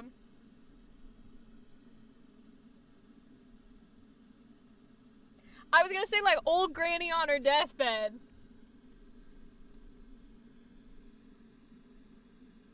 Because you know that stereotype of, like, sitting in the rocking chair? Oh, old granny on her deathbed. Well, no, she probably can't sit in the rocking chair. I'm thinking the one from, like, Resident Evil. But, like, who's the worst person that or a toddler? A toddler would be a bad person to give that to, too. Because they also can't open it. Aw, she drew Jeff. That's so cute. I did art and I played Clue. Aw, I love that. That's so cute. Did you play Clue with TK? That's so much fun. So since I couldn't do what I wanted, aw. The hell are we doing? Gal, we're creating the game you and Ava are going to play. And you're welcome to help. You guys don't have to leave. You can help. It's not going to give you an advantage, so don't worry about it. Unless you really try to study it, which would be crazy. Basically, what the game you guys are going to play is you're going to be given a gift and then given a person.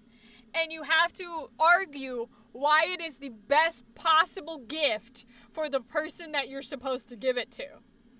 I'll give you a better example than this. I'm still working on the wording on this one. But, let's see. Which one's my favorite? Let's see.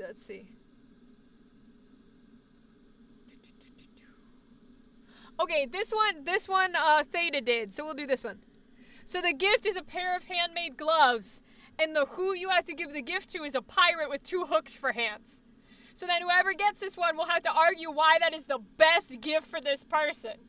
So that's what we're doing, is we're creating funny, like, gifts and then funny people that you would give that to. Like, oh my god, you should never give it to that person. So I'm thinking of those people who do a box within a box within a box within a box within a box. And I'm trying to say, like, the funniest person to give that to would be, like, somebody who can't open it, right?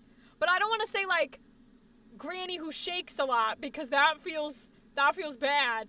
So I don't know if I should put, like, toddler or what. I don't have a mic yet, so it's a silent stream with me and chat. But that's so cute. I love that gal. You really want Ava and I to throw hands? Yes, I do. Yes, I do. 1,000,000% I do. Because I know that Ava will try and pull so much shit. And I know you'll sit there and go, no, and it's going to be so funny. Someone with the fear of boxes. Stumbler O'Hare from Shipwreck 64. I do not know that one. So I've done blah, blah, blah, for someone with a fear of this thing already. I won't spoil it, but I have done that concept yet. It's a rabbit with no arms? See? That would be perfect then. That would be perfect then. I'm thinking like it's gotta be somebody who like cannot open the box. A cat, but see the problem is that would be the best gift for a cat. It can't be too good of a gift. It can be an okay gift, but it can't be too good of a gift for the Who, because you're trying to argue why it's good. So then whoever gets it would win. So who would this be a silly gift for? Or a bad gift, whatever we feel like. I feel like it'd be funny for, I wanted to do a re-gifting one too. I wanted to do one where it's like a re-gift, so it's like that thing, a handmade whatever, and then the person you're giving it to is the person who made you that thing. Oh, a Jack in the Box? Wait, that might be funny. You're giving a box and then a box and then a box and then a box and then a box to a Jack in the Box? That might be funny. Wait, I got you, gal. Ready? A Jack without a box. Wait, no, because then that's a good gift. I was gonna say a Jack out of a box. But then that's good, that would be a good gift. Shit. I guess a Jack in the Box by itself then would work.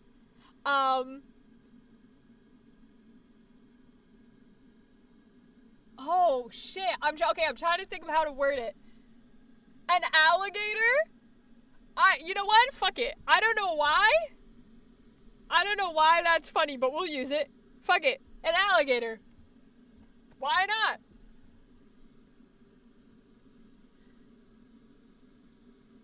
Oh, what if we did something like someone who exclusively thinks outside the box? Or something like that? Oh, shoot.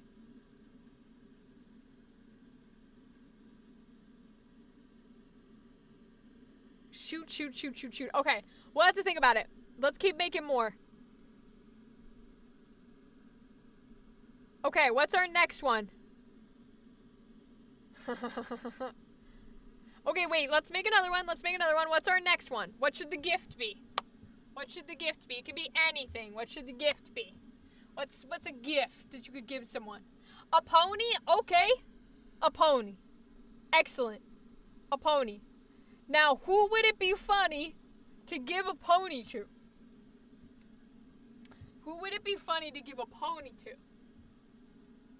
It would be funny to give a pony to. It would be funny to give a pony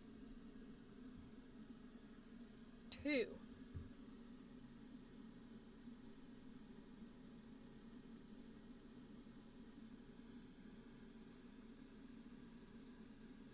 Fluttershy? How does that make any sense? How does that make any sense whatsoever? No, it can't just not make sense. It's gotta be, like, because then what's the argument? You know?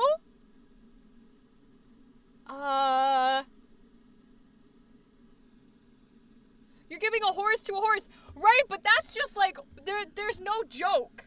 There is no joke. Me? It would be funny to give me a pony? Oh, Lord help me. Oh my God. It'd be funny to give me sanity. That's what would be funny. What about like, if we go ponies, and we go brony territory, and we go into there, it's slavery. Yeah, pony under a pony, it's slavery. If we go like brony pony territory, what if we did like,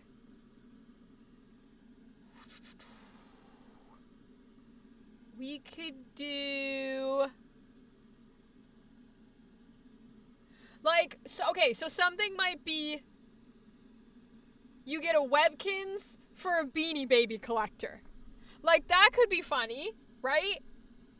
A Webkinz. And who's it for? A Beanie Baby collector. Is it why? Is it Y or do they do IE? Beanie Baby. Okay, they do Y. Okay. Sid from Toy Story. Oh, wait, that would be good. Okay, so we'll do that first, and then we're gonna copy. We're gonna duplicate, and we'll put I'm gonna put old, definitely not sentient toys. And then I'm gonna put Sid from Toy Story. I think that's funny as shit. I think that's great. Yeah, that's a good one, gal. I like that. Old, definitely not sentient toys. And Sid from Toy Story. Beautiful. Beautiful, beautiful. Okay, what else can we do? Let's see. What else do we got? What else can we got?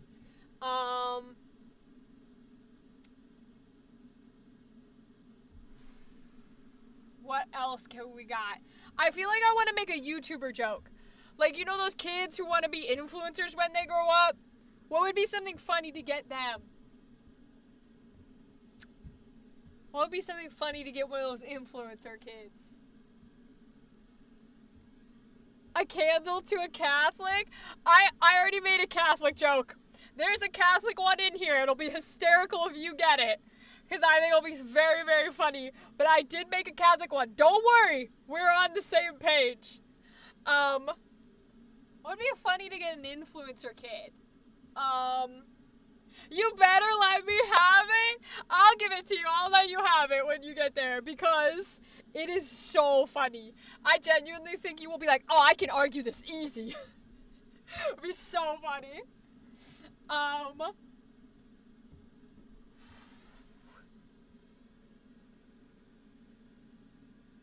Like, what would be funny to give, like, a little boy who's obsessed with Mr. Beast? It could be little boy who's obsessed with Mr. Beast, or, like, a kid who wants to be an influencer.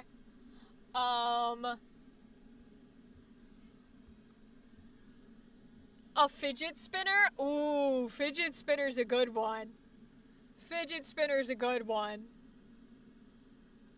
That's a pretty good one. Oh my god! You guys are gonna have to tell me if this is too dark. That made me think of something. A Lunchable is what I was thinking of Lunchables. I might genuinely... First of all, we have to do it now. We have to put a Lunchable. And then we'll do the Mr. Beast kid. Kid who's obsessed with Mr. Beast. Yeah, Ava will love to fight that one. But I just thought of another one while you had suggested that. And I need y'all to tell me if it's too dark. So, have you guys seen all of the stupid ass TikTok controversy of the people who are taking, like, the angel tree things and then buying a bunch of shit and then giving them back and not doing the angel trees? Have you guys seen that? Because that shit's wild. A copy of How to Win Friends and Influence People. Theta, that's kind of where I'm going with this. So, my dark thought that I think could be funny if we want to go there is, the Who is an angel tree kid who just wanted, like, a coat or socks.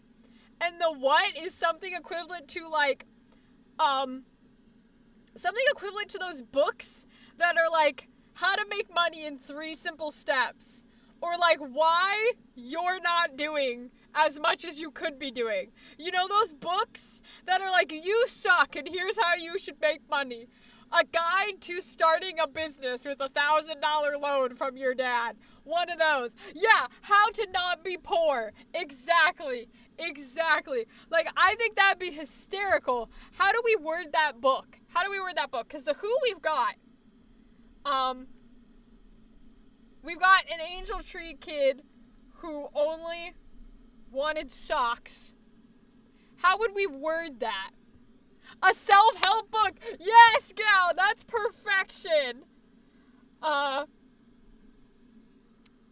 Should we say like an easy 3-step self-help book?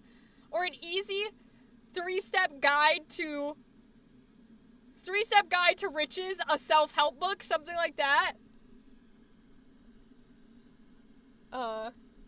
Easy. Oh, let's call it an easy money, 3 steps to rags to riches, 3 steps to not be poor. Literally, an easy money, 3 steps.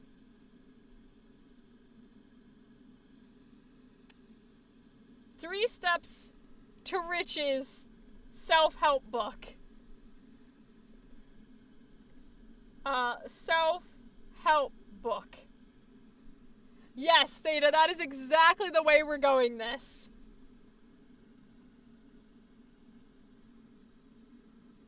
That's perfect.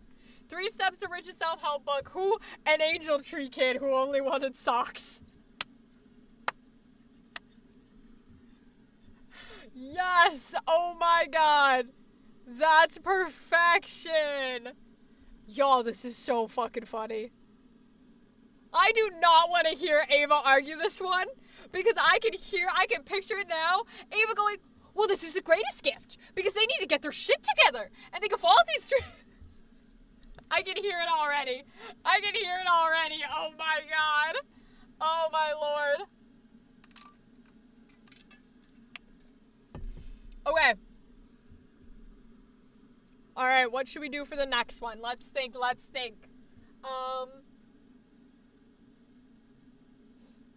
Oh, we can do an easy one. My family have done the Angel Tree shit for years. Have you been, like, getting gifts from Angel Tree, or do you, like, give gifts to the Angel Tree kids? Because the controversy on TikTok right now is that rich woman who took 16 or something like that, some big number amount, you give gifts, okay. Yeah, there's apparently some, like, influencer or whatever that's getting canceled because she took, like, 16 or more Angel Tree names and then went with her family and bought, like, Louis Vuittons and all this rich bullshit, and the video didn't do well enough, literally her words, to purchase those, to pay back for those items. So she returned all the items and just didn't give them any gifts. Like, she just didn't do any of them. And everybody's like, yo, what the fuck is wrong with you? Wild shit, bro. I know. Crazy the world we live in. It is crazy the world we live in.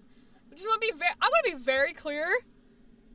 If I ever do something that is equivalent to what that bitch did, y'all better slap the fuck out of me. Y'all better go on to, I don't care what, I don't care if it's Instagram, I don't care if it's Twitter, I don't care if it's the Twitch chat. Y'all asses better be in here going, who the fuck do you think you are? You should not be pulling that shit. You are being privileged as fuck. Y'all better call me out if I ever do shit like that. I'll delete your channel, don't worry. Good. Thank God. It is totally one thing to be like, man, what I said was really stupid and I shouldn't have said that and I'm a privileged little fuck and now I've learned. It's another thing to just not buy 16 kids gifts because your video didn't make money. You made a commitment, bitch. Ooh, that's crazy logic to me. Crazy logic. A ticket to a sports game or a trip to Disney could be a gift. Ooh, good idea. Trip. Let's do all expenses paid. All expenses paid. Trip to Disney World. And then who would you be giving it to?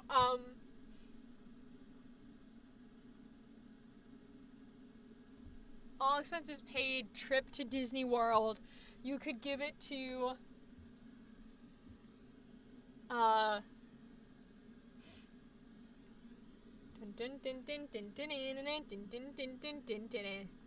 who would be funny to give that to? Maybe it'd be funny to give that to a Disney employee. Like the guy who takes your ticket at the line. You just give him an all expenses paid trip to the place that he works at. That would be awful, in my opinion, but I don't know if people would agree with me on that. Oh, I don't know if people would agree with me on that, though. I would hate that.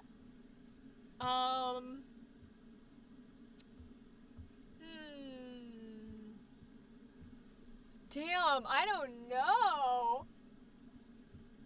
I feel like there's a Make-A-Wish kid joke here. Because Make-A-Wish kids don't want the trip to Disney. Oh, I know what it is. Who you give it to? Make-A-Wish kids. A Make-A-Wish kids family. Like his, how do we say his family and not him? How would we get that across? Because that's like the famous story you hear is like the kid wants something and then the family or the parents pressure them into getting something that the entire family can enjoy. How would we get that across? Oh,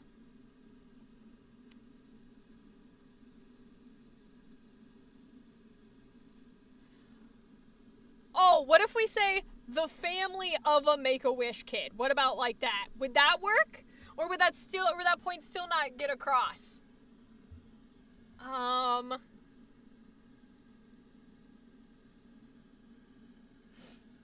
Oh, how would we get that across? The family. The Make-A-Wish kid's healthy brother? Yeah, I feel like it has to be the parents and the siblings. Yeah, exactly. A Make-A-Wish kid's I guess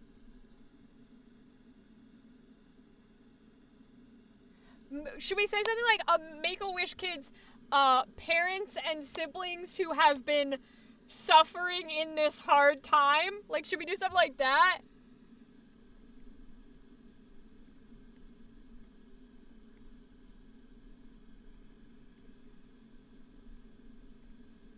Would that get the point across a little better?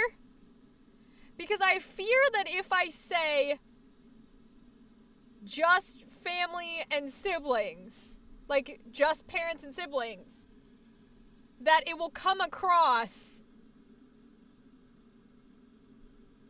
let's say, suffering as well. I fear if I just say parents and siblings, it will come across as if the kid is included. Which I guess he could be, but I think it makes it less funny. Than what it would be if you read it differently. The brother who has a cold. Oh, that might be a good way to put it. That might be a good way to put it. Everyone but the Make-A-Wish kid. Yeah, like that's what I'm trying to get. It's okay if he's included on the trip, but I don't want it to be implied that way because then it's not funny. Okay, yeah. I maybe,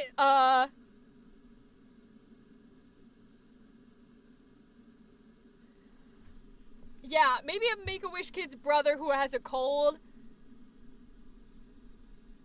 Yeah, the brother who broke his leg, something like that. A Make-A-Wish kid's, and he can't ride the rides. Oh, that's so funny. Oh! A simple word might fix this. Not a Make-A-Wish kid's parents. Just a Make-A-Wish kid's parents.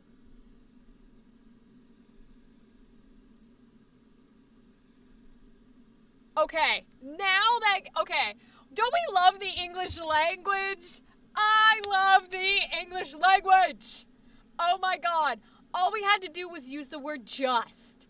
And I'll put the because it sounds better than a. I know that's not technically grammatically correct, but just the Make-A-Wish kids' parents, I think is great. As someone who worked at a theme park, you can't ride most good rides in a cast. Really? Do they actually, like, stop you from getting on it? Will they straight up be like, nah, bro, you cannot get on this ride? That's so interesting. I guess you do have to, like, sit down and bend for most of them.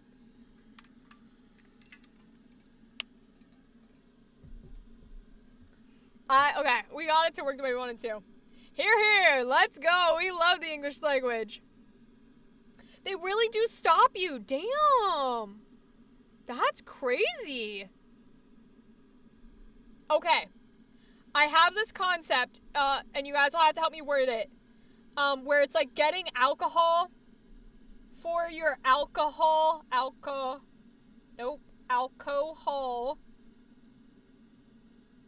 I'm going to say anonymouses. Let me just go AA. Your AA group's white elephant. But what do I put for the alcohol? Oh shit. I'm going to have to go back because I can't delete it like that. Or I don't think it keeps what I want it to keep. All right, there we go. So, because of the force of the ride, it'll hurt. Oh, damn. I'm talking big coasters. No cast, prosthetics, or slings. Oh, shit, I never knew that, gal. That's crazy. A shot glass. Yeah, okay.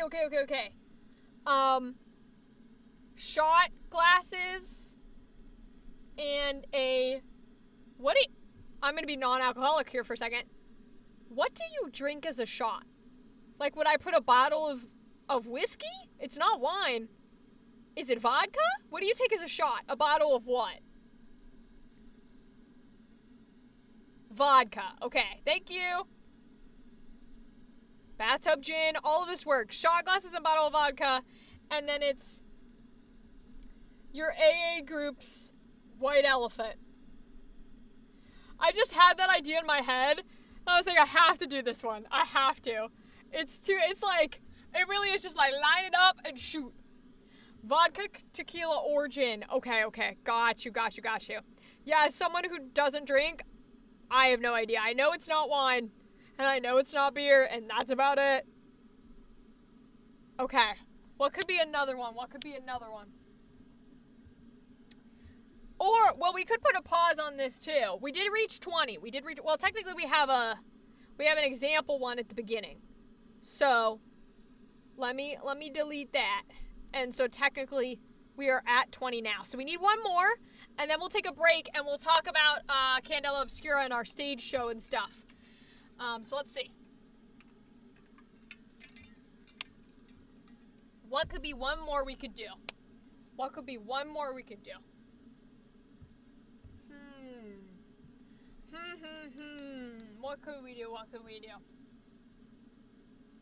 A dildo to the ace person?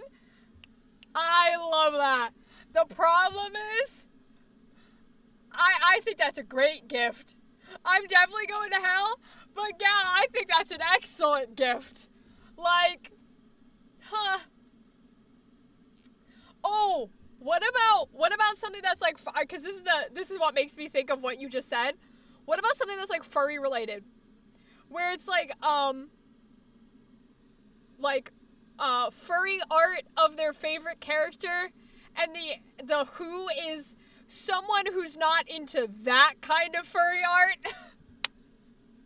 Someone who's not quite into that kind of furry art or something like that. I don't know how we would put that. Furry art of their favorite character. A binder that holds paper for the trans man. No, I know people who would find that hysterical.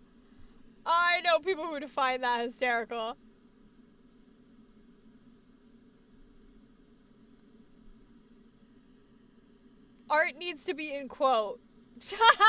You're right. Because we need to know that it's art. Okay. And I will italicize it too if it lets me. It does not let me italicize this font. Okay. I will do furry art of their favorite character. And then it could be like, how would we word the who?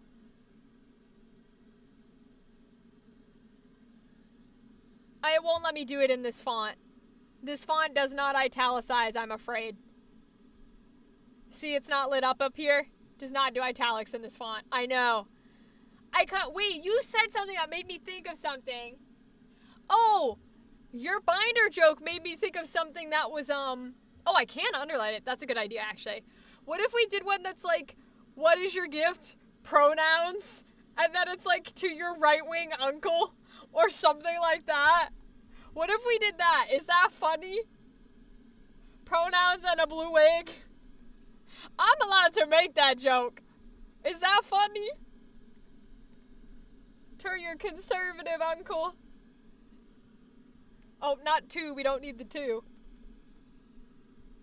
I think that's funny as shit. Ava would blow our eardrums out. That is the point. I want all. This is why you guys aren't gonna do this until like 8 p.m. Cause I want all of Ava's energy. Cause it was fantastic on the Halloween stream.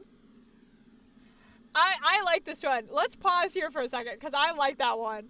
I like that one a lot. Okay. So, I don't know about you, but I quite like my eardrums. Nah, my ears are already gone. They're already fucked up. Do you know how many people say, how are you listening to something that loud? And I have to go, because they're gone. They're fucked up. They're dead in the water. I listen to shit so loud. Even when I stream, like, people don't know this because normal people aren't voice actors and shit. When I'm live, I have my recording program on for voice acting because I like to hear my own voice screaming at me in my headphones. And that is a reality that most people hate. 99.9% of people despise hearing themselves. I love it. I'm like, yay, a voice is yelling at me. A gift, new mic for Ava. Literally, let's go. I love that. Okay, y'all. Hold on, I think I'm gonna snizzle. Hey! I have snizzled. I knew it was coming, I could feel it. I was like, uh-oh. Alright. Snizzle whizzle. I'm gonna snizzle. I have snizzled. You don't like me snizzling?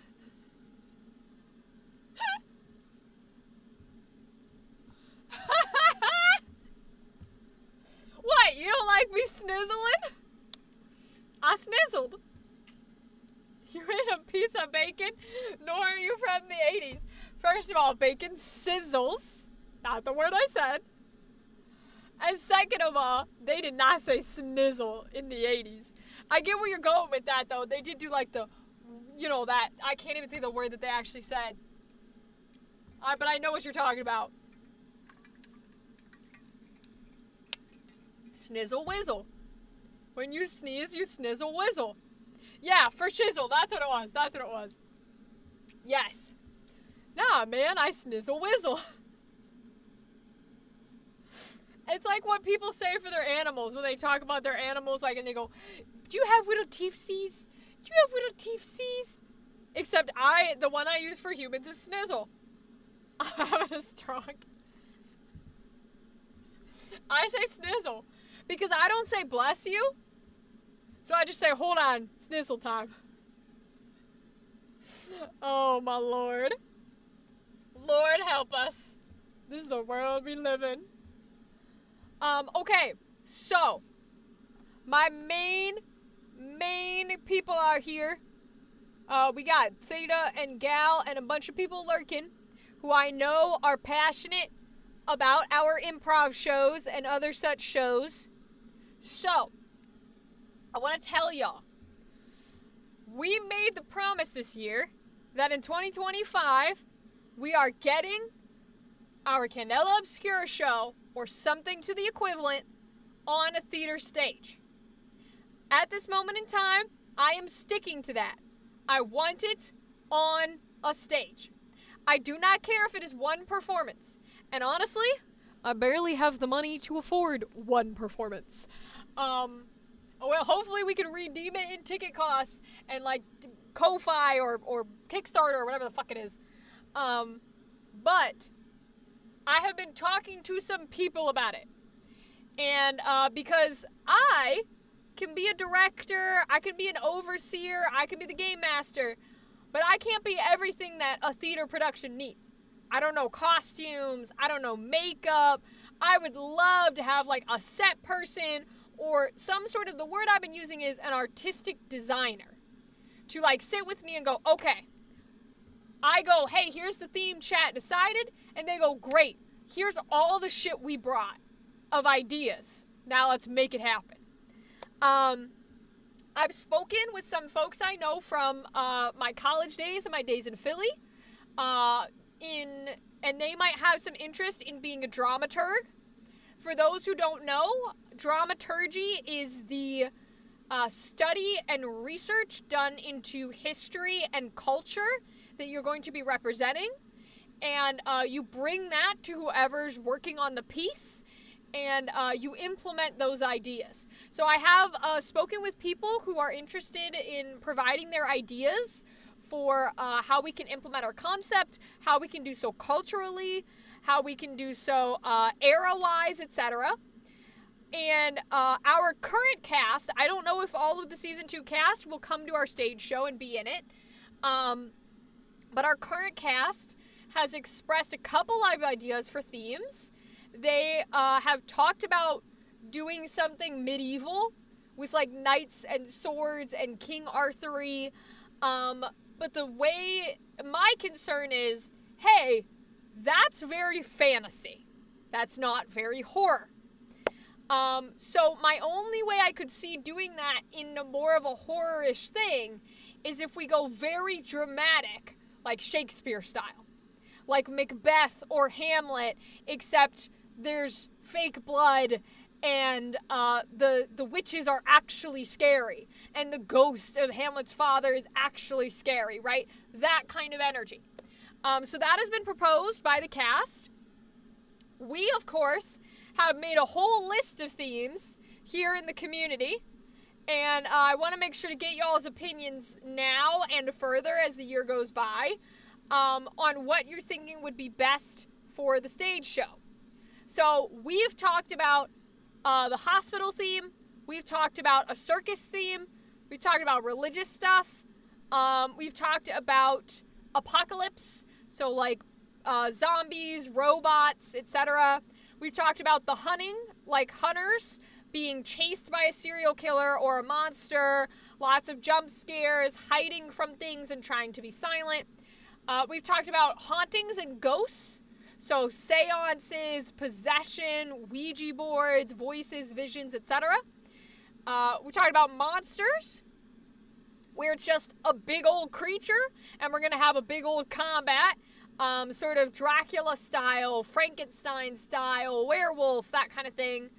The cast also proposed the idea of a Western horror, where it's like old-timey Western energy. I think I'm gonna immediately say no to that one, just because my issue with anything placed in Western is a lot of the aspects of it that we know are culturally insensitive. Like, they're taken from Native American shit. And I'm not interested in that. I'm not the person to explore that. But that is kind of our list at the moment.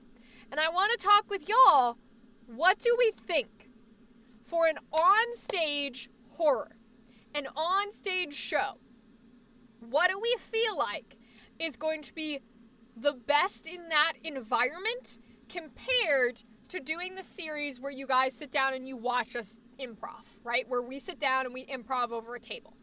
One of the things that I had proposed was the circus idea, because circus horror is almost, as far as I understand it, solely physical. Like, how would you do a circus horror when sitting at a table? I can only describe so much, you know what I mean? I know that was my proposal. I think the simpler the better. And I kind of agree, Gal. I think the simpler the better. So, here's my thought process. I was speaking with a couple of people. As much as I might really want to do circus themed, right? Contortionists, clowns, really creepy bullshit crawling on stage and screaming at you and trying to get over the audience and that shit being really cool, right? And mirrors that are in all sorts of directions. That might be too complicated. I think it's on our list, but it might be too complicated. Someone has proposed to me that possibly doing, okay, so you said I'm biased towards circus, religion, or ghost. So religion I know was in the concept list as well. The haunting idea, the ghost idea. I know it's overplayed, I know it's overdone, and that is why for me, it originally was not high on my list. However, I've been speaking with some folks, and the idea of, especially because you guys know this, I want audience plants. I want people in the audience, probably Gal, you will be one of them. I want people in the audience who are specifically there to pretend to not know what's happening and then get involved. To freak out the actors and freak out the people in the audience. Let's go indeed. It would be a great starting one. So that's what I'm thinking. Because I was talking with someone the other day, and they were saying, like, well, it is a little overplayed, but it's very easy to do special effects for.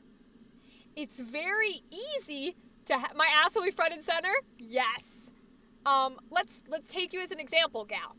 It's very easy to put someone like you 3 rows back in the middle of the row, have the actors on stage be trying to talk with a spirit, and then all of a sudden, one of them does the traditional break from the circle, like they let go of hands or something, and there's silence, and then you stand up and become the spirit.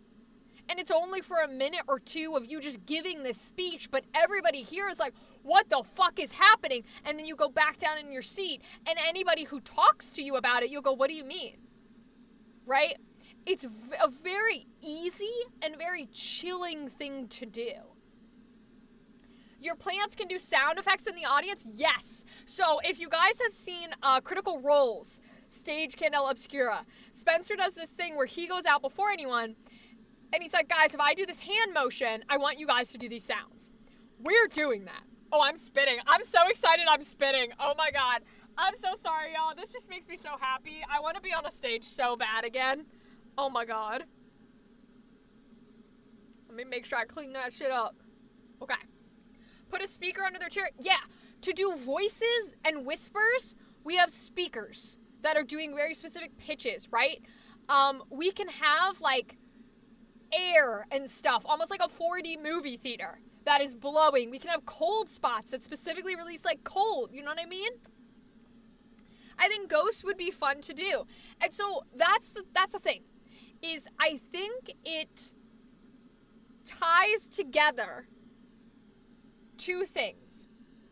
I think it would be scary enough in an easy way that maybe if we're going to do this once and try it, I think that might be the route to go. My only thing is, we're going to be working on this a lot because I am not somebody who has a lot of experience in that particular aspect of horror. So we're going to be, but you guys helped me with underwater, and I was fully blank with underwater. You guys gave me so much. So how are you going to fund this? Ticket sales. Ticket sales. So here's basically the thing. When it comes to funding, my thought process is to put us in a black box. Most black box theaters are about $1,000 for a 4 or a 6 hour taking over of the theater. I know it sounds crazy, and I respect that of what I'm about to say, but the idea is the cast and myself will be fully ready and prepared to go because there is no script. Anything that is going to be pre-prepared is happening with the cast and me before we even step foot in that theater. The 4 hours well, probably 3, that are in that theater before the show hits is solely for the tech volunteers. Now, some theaters require you to pay their tech people, which is fine, and their tech people work on stuff. And if that's the case, that's the case. But it is solely for tech, lights and sound, set, makeup, costumes. Then I shove everybody on stage real fast. We do a 2-hour performance, and the last hour is cleanup, and we get the fuck out of there. So everybody involved is going to be volunteer unless the theater requires me to pay them. Most venues require a security deposit, makeup, tech, props, costumes, add up quickly. So most theaters do not. If you are solely renting it, they'll require a security deposit, sure, but they do not require you to have any props, any makeup, any set. The only thing certain theaters require is that if you're going to use sound and lights, you have to hire their sound and light person. We're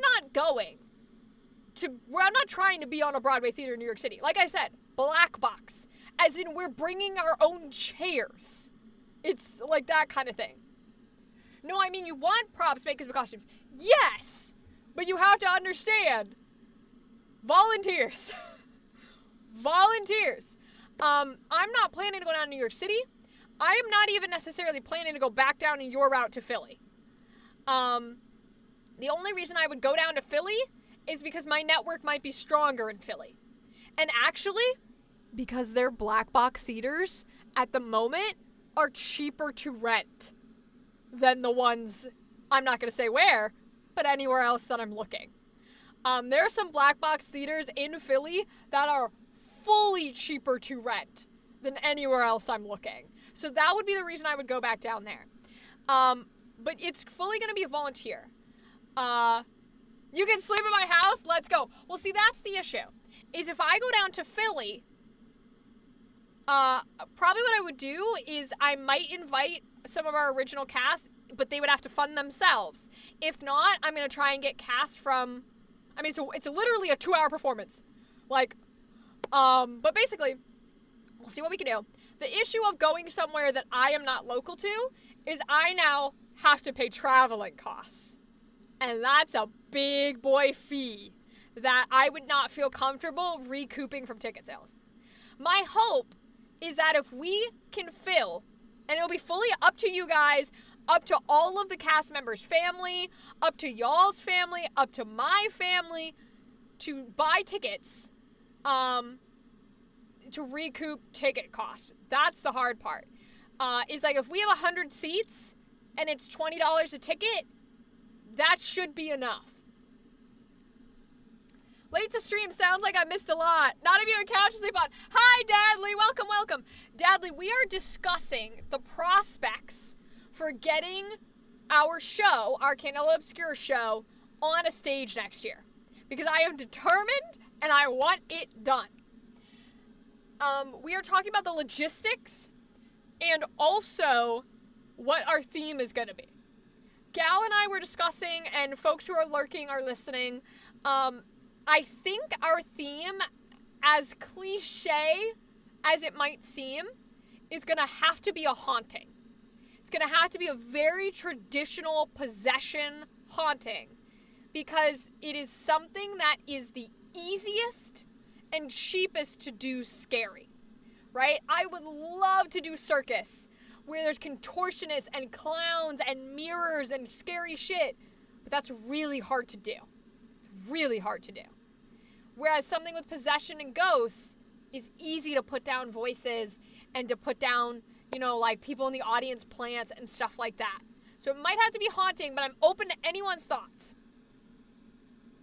I'm going to be real with you. If you do something in Philly, I would open up my house to you and the cast for a night. We have air mattresses.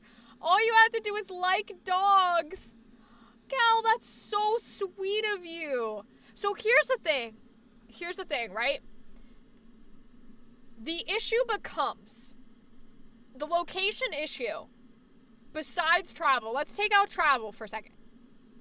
The location issue actually boils down to the only thing and I don't want to say the only thing that matters because this is something that I'm really passionate about and I want to do next year. But the only thing logistically that matters is that we sell enough tickets to recoup the cost of me renting the theater. That means that I have to choose a location to hold this performance in where I think the most tickets will be bought. So my issue is, even if Philly is cheaper, even if Philly is closer to you guys, if I choose to do it in Philly, everybody in my location, all of my family, all of the cast family are not going to come. That's a huge amount of tickets that are now off the table for being sold. And that's the scary part, right? Because I love you guys and I want you guys to come and see it, but I have to base it on where the most tickets are going to be bought. That's the issue. So location-wise is going to be scary, and it's going to suck. However, what's amazing about what we do, I'm considering that, gal. I'm considering that. I'm very much considering that because it's still like in a good spot. So Pittsburgh might be an option. What I will also say is this. If you can't make it in person, we are not doing a play with an author and a licensing. Might use Candela Obscura, but we're allowed to use it under their license. We are allowed to record what we're doing. So if we can sell enough tickets to do the rental cost, plus someone to hold a camera and record it, then I will be sharing it with you guys regardless, even if you're not in the audience. I would never gatekeep that shit. Pittsburgh is closer to me. Stream it? Honestly, yeah. I would legitimately stream it. I just can't be doing that myself. I wouldn't just give it to anybody. I'd literally go into like tech, whatever, and I'd be like, who out of you knows how to stream this so it's gorgeous? And I was like, I don't care what it costs. I will pay you. That is what I would do. Yeah, honestly, I will stream it. Not a joke. Like, if you can't make it out to wherever we do it, I will stream it. We have the ability to do that. Pittsburgh is closer to you. Okay, so Pittsburgh might be an option. I'm going to look into stuff there. But location-wise, that's basically what I want to do to Cross, was wherever the location ends up being, if you cannot make it there, that's okay. Because you are going to get to see a digital version recorded of it. But I'll keep you updated with where it's going to be. Because again, I don't have a big volunteer network. I want to be clear. But I do have at least one or two people who are straight up like, you don't need to pay me. I will help in any way I can. And that's incredible. What's your idea and realistic audience turnout? So, that's a great question. Depends on who's in the cast, first and foremost. I have to speak with our current cast about it. Ideal, got you. It depends on who's in the cast. Because I know a lot of people among myself and among some certain folks where they have the type of network around them where it's not just, where it's, oh, I'll purchase a ticket. Great, that'll be $20. And they'll hand you $100 in cash and say, keep the change. I know a lot of people that would be willing to support in that way. So that's a tricky one. I want to fill, my ideal is to fill a black box, which means about 90 to 100. 90 to 100 people on one show, because I can only run it once with the cost that it is. That's the ideal. Would be 90 to 100 people in the audience. Depending on the black box limits on capacity. Realistic depends on where we hold it. I would say about 50 50 would probably be my realistic audience turnout, assuming some people get COVID the one night that it's going and, you know, they can't go, assuming that, you know, travel fell in, assuming that somebody purchased it and decided not to, assuming that people claim, I'm not letting anybody claim a seat without paying, but assuming that somebody claims a seat and doesn't show up, right? There are some theaters that I've talked to who will not advertise for you, but they're okay if you advertise. There are some theaters who straight up are like, no, you cannot put posters up, you cannot put anything up, and I'm like, excuse me? Which is crazy. Ooh, resin skulls might be cool props. Dadley, I'm about to hit you up. I'm about to hit you up like, how many resin props can you make for our set? Which would be fire. But yeah, so I think realistic audience turnout is 50. Because if I make it adults only, which I would probably do, I can provide a good chunk of those people. I can provide a good chunk of those people. A good chunk of 50 people. So realistic is 50. Ideal would be 100. To hit either of those, it's got to be closer to me. And I'm not going to say where I am for obvious reasons. Please don't dox me. But it would have to be closer to me. Because I know my family will go. Well, I hope my family would be willing to go. Maybe I shouldn't be, so I know my sister will go. That's one seat. But I think we're going to end up with the haunting motif. Is there any other theme or concept? Like, what kind of plot? What do we feel when it comes to the ideas? Is there anything else that we would explore on stage besides a haunting? That would be something interesting, something that makes sense, etc. I would love to hear thoughts and opinions.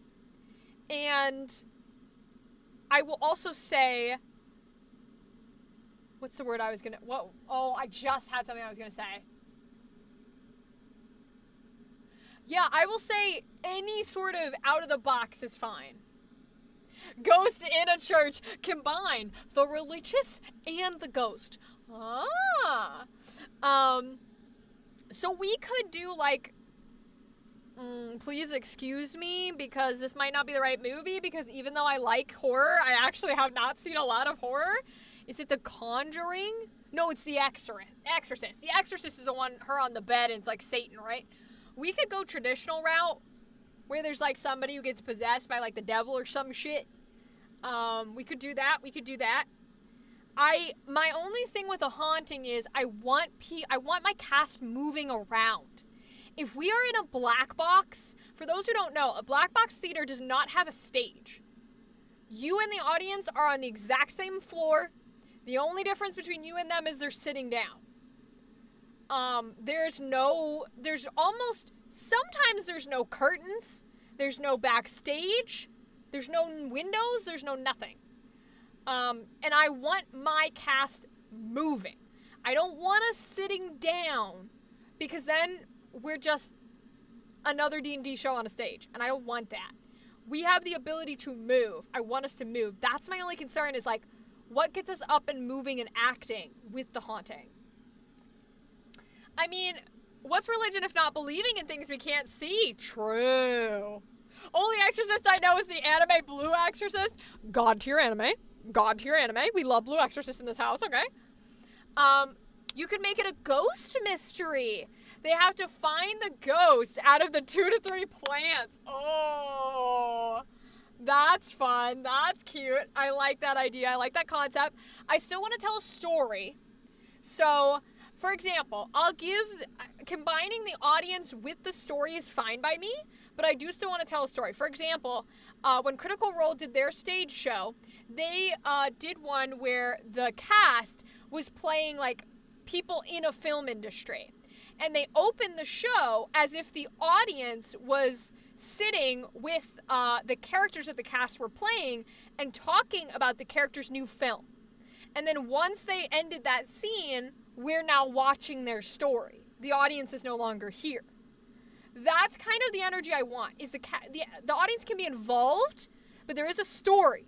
These guys are playing characters, right? So there's a reason Candela operatives are called investigators. That's true. They won't know who the ghost is, and the audience doesn't know. Only you and the plants know. Oh, I'm definitely having audience plants. Easy having audience plants. Played like an episode of Scooby-Doo. Oh my god, that would be so funny. That would be so funny. Yo, they'd be like, what the fuck? Who are you people? That would be so fucking funny. Oh my gosh. So, here's the other question then. And I was talking with the cast about this. Do we want to keep it in the time period that we are in? I think I want to keep it in the Candela universe. And I hate to say it like this. For marketing purposes. I know that sounds bad. I really love Candela, and I like the Candela universe. But it is good to have a name like that attached to what we're doing. Now, however, I don't know that I'm actually allowed to use the name in the title of the performance. So we'll see about that. No, that's boring to keep it in the time period. That's what I was wondering. Well, that's why the cast originally pitched me like Shakespeare medieval.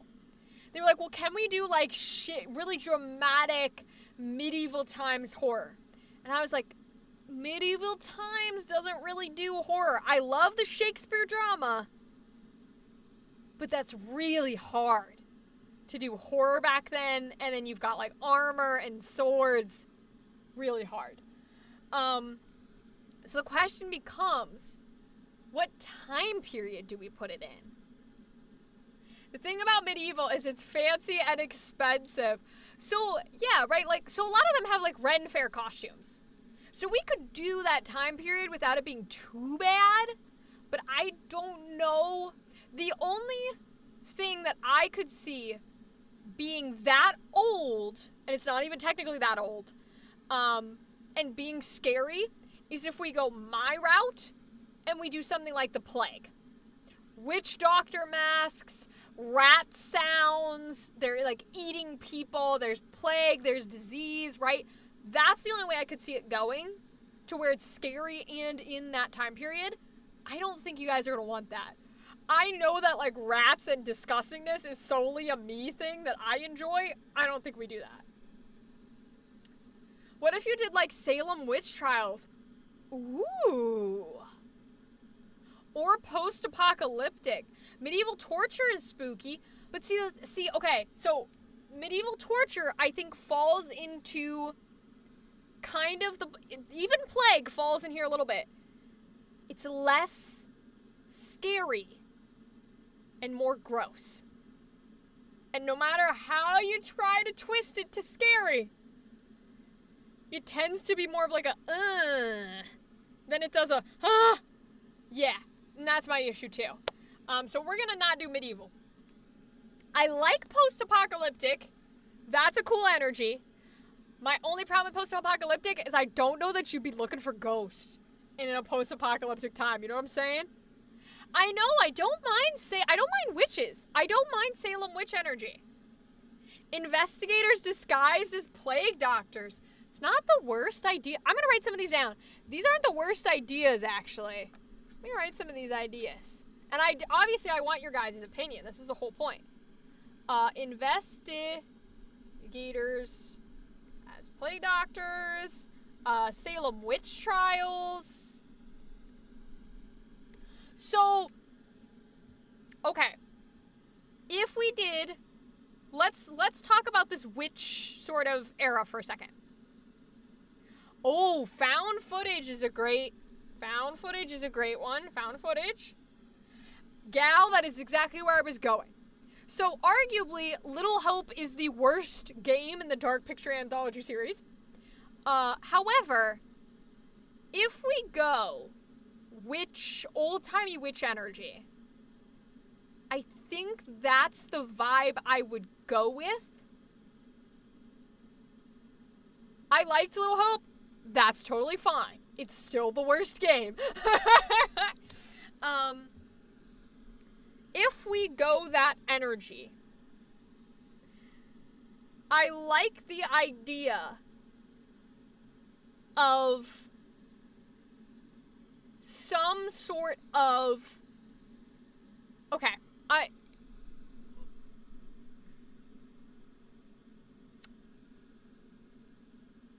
going off of Theta, you could have actors record the audience. Ooh, that's great for found footage. Actors are recording the audience. I like that. I'm putting that under found footage. I like that. If we go the era of, like, there are witches among us and there are demons among us. Yeah, they're making the found footage. Yeah, that's really cool. That is a very cool idea where, like, they're making the found footage. I like that one from Theta. I really like that.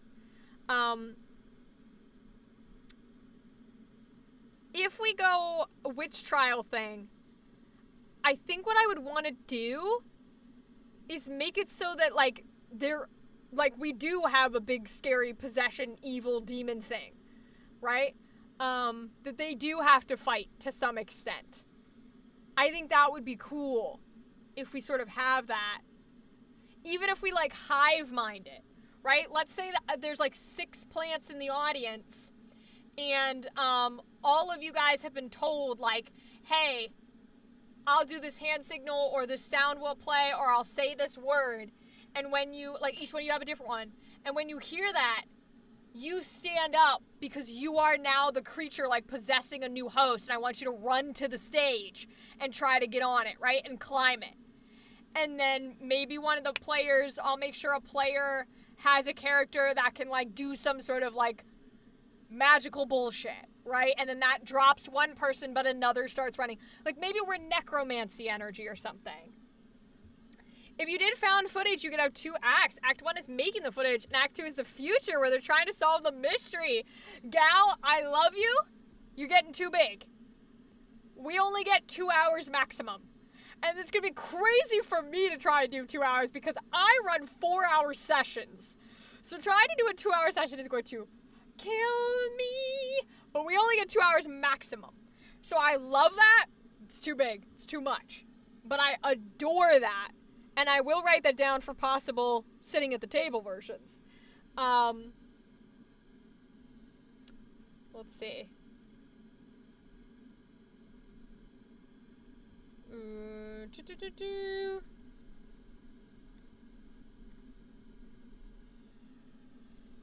Oh, the witches are the circle. Yeah, we could go Coven route. We could go the Coven route. Absolutely. Let me put that under the Salem section.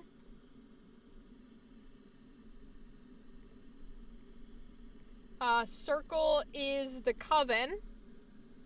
We could do that. Half the characters are the future and the other half are the people making it. They take turns acting. Oh, that's so much fun, gal. I'll put that down for a possibility for when we do ones like here and not on a stage, because that's a cool concept. The primary host of the entity is the judge or the star witness for the prosecution. I love how you guys are helping out on each other's. Like, Theta's giving ideas for the witch trials and Gal's giving ideas for the found footage. This is so great. I love this. Primary host of entity is judge or star witness for prosecution. Under the Salem section, one of the actors is an ancestor from the circle and doesn't know it. Ooh. One of the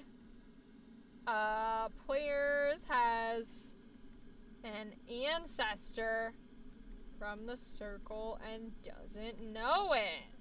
That's cool. That's good energy. Have you guys seen... I want to say Banished.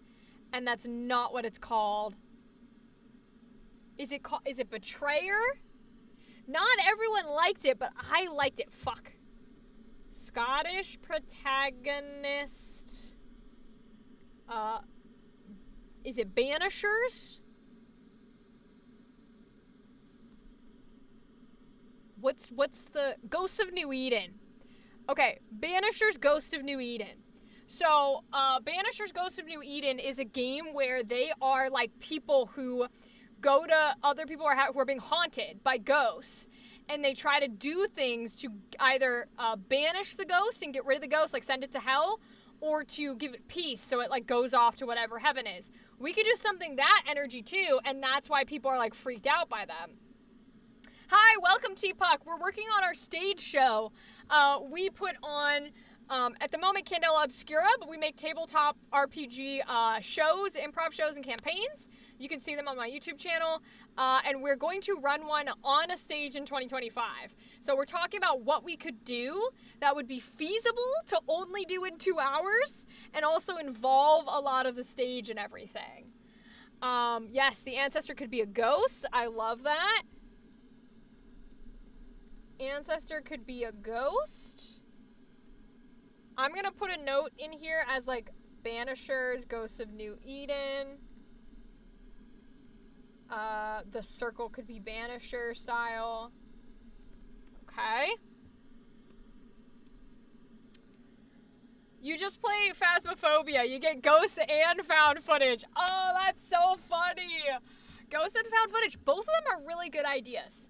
They're genuinely really good ideas. So there is a current, there's not usually a lot of horror on stage. Another reason I want to do this. There's currently one that's touring, which is based on Insidious. Yes, I know I say I'm a horror person. No, I haven't seen Insidious. But there is a play based on Insidious that is currently touring the US. And I'm hoping to get out to see it, to get influenced and see their concept. And I know their concept is found footage people. It's like Ghostbusters people who accidentally go to a real haunting. So I'd be interested to see what they have. I hope I get to the play and I'll get to see what they do. You get mystery and audience participation. Literally, well, that's what I want, is like, I just want it to be as physically involved as possible.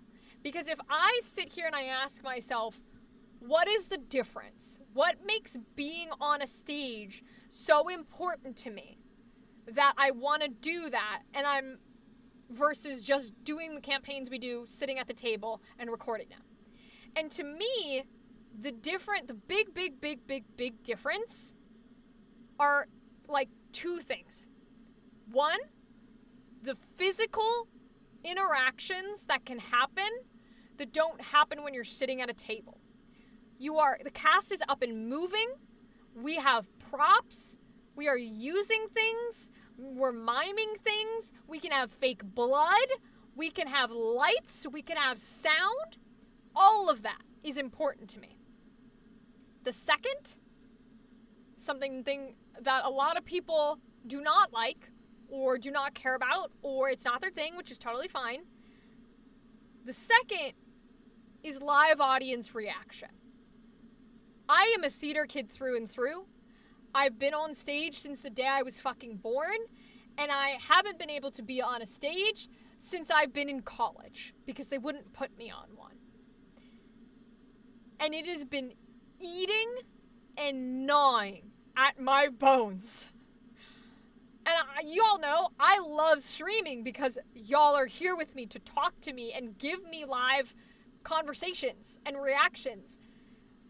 And every fiber of me wants that on a stage when I'm performing. I love you all and I will never stop loving you all, but it is a different feeling when you are chatting and creating and doing things and having fun versus, hey, we are performing, we are showcasing, and I'm here to give you an experience. And that reaction from an audience, like, I'm not joking. Part of my like planned speech before the show starts is to come out and go, if you have any moment where you want to yell or cry or laugh, do it. This is like Rocky Horror Picture Show. Don't you dare be silent in this audience or I will be angry. So those are the two big things for me. Those are the two big things. This may sound silly, but a straight horror take on Dimension 20 Unsleeping City. Panic at the Art Show. Demons in a condemned New York loft. So, okay. Actually, Theta, it's not silly. And let me talk about this for a second. when it comes to traditional theater, there are not a lot of horror productions in traditional theater. There's a lot of reasons for it. A lot of reasons why the environment doesn't necessarily work for it. However, some of the pieces that are considered traditional theater and very good horror have that exact concept, where it's in one room, they never leave, you never see the creature or the monster or the ghost or the villain. All it is the audience experiencing a person or a group of people being frightened and getting scared and genuinely fearing for their lives. Because that is terrifying. When you can take away, or your brain subconsciously takes away, the border between, oh, they're putting on a performance, and oh, fuck, is there something at the door? He genuinely seems like he's scared that there's something on the door or crawling in the walls. That's when horror hits. I want to be very clear, we are not going to be able to do that. With the nature of a TTRPG, of an improv, we are not going to be able to do a full horror experience. I am aware of that. I know that. It is still my goal to one day do a true horror experience on a stage that is on my bucket list. We are not going to be able to do that with the nature of what we're doing. It just doesn't work. So I'm not trying to be like, this needs to be the scariest thing ever seen ever. What I don't want is for it to be funny, haha. We're on a stage, the audience is here to watch us do a little performance. I want it to be in that middle ground of like, oh, this is cool, they're improvising and they're playing the thing. But when one of the actors get possessed and turns around and whips out that fake knife that looks real and is like pressing another actor up against something, all of a sudden everyone in the audience is like, okay, right? And eventually it's not going to be there 24/7 because we can't, but I want those moments to be there and for it not to just be like, oh, that's cool. I want it to be, oh, fuck me. Oh, all right, okay. So I love that idea, Theta, and that idea has merit. Like, those kinds of concepts have merits in true, genuine horror, and I don't think it's the worst idea on the planet to keep them in one location. I don't think it's the worst thing on the planet. And we've proved we can do it since we kind of did it with the underwater jazz. Although I think taking away the NPCs was what we proved with season 2. No, because I guess I gave them a little bit of both. Whatever. It doesn't matter. I don't know. I'm really interested in all of your ideas because this is still your show. And I still want you to feel like you have a part of it. You know what I mean? What about an insane asylum setting the audience up as the patients and the players are doctors? So I was considering this. Okay. Y'all know I am biased for hospital shit. And when I say hospital shit, I mean insane asylum. That's what I mean. I mean traditional, everybody in there is crazy and wants to kill you, etc. I could see the idea of exactly what you said, Dadley. The people in the audience are like patients and shit. Or they're nurses, or they're whatever, right? Whether some of them are actually crazy, whether they're not, I don't know. But like, I love that concept. And then the cast is just people who I guess are in here and think they're sane. But in reality, they're seeing and hearing things and buying into things. I love the idea. I think my trouble around all of these is going to be the same, which is, I really like the we are the show element of Dadley's idea. Yeah, I like that too. Where it's like, Audience could be patients or doctors, etc. So, and that's the thing, right? With a black box, you can set up your audience however you want because it's just a room. Now, I do want to have chairs so that people who need to sit can sit. But I don't know that I want them in the traditional theater format. I kind of like the idea of just slightly like separating everyone so that the actors can move through and talk to and engage with all the people in the audience. So I really, really like the idea of being like, hey, you as the audience are part of this. You're involved in this, right? And there will, of course, be specific set of seats that are like, if you don't want to be involved, you sit here. Or we sit you here. But I like the idea of the actors being able to be like, you know, like, did you hear that? Like, did you see that? And if they're saying no, if they're saying yes, they're feeding into the delusion. If they're saying no, the person's like, what do you mean no? That kind of thing. If you want an interactive audience, you could give any interested audience member a problem when they purchase their ticket. They would sit in special seating and a location and have some sort of marker for willing participants for the asylum. Gal, I love that. I love that. Participating audience members would have markers or specific seats to be involved.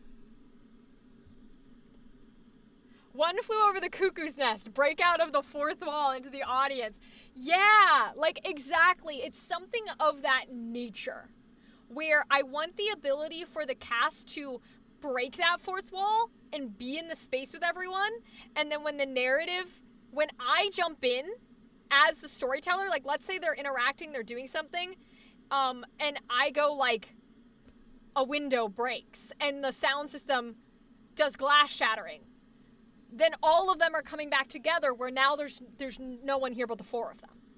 I want to give them that freedom to be able to say, okay, we're interacting, now you're no longer in our story and you're watching. Now you're with us, you're not. So something like that I think would be really cool. Like give them a mental problem, how they should be at certain times. Yeah, Gal, I like the idea of giving people something to be involved, to be a part of it. That's why when people were talking to me about the seance or the Ouija board idea, they were saying, well, you know, you could have audience members where if you have like swindlers, like let's say the circle is swindlers who are doing fake talking to dead people. Let's say the actor comes out and I'm like, you pick from this group of seats, whoever you want, and pretend to do like a fake reading with them. And the actor goes, cool.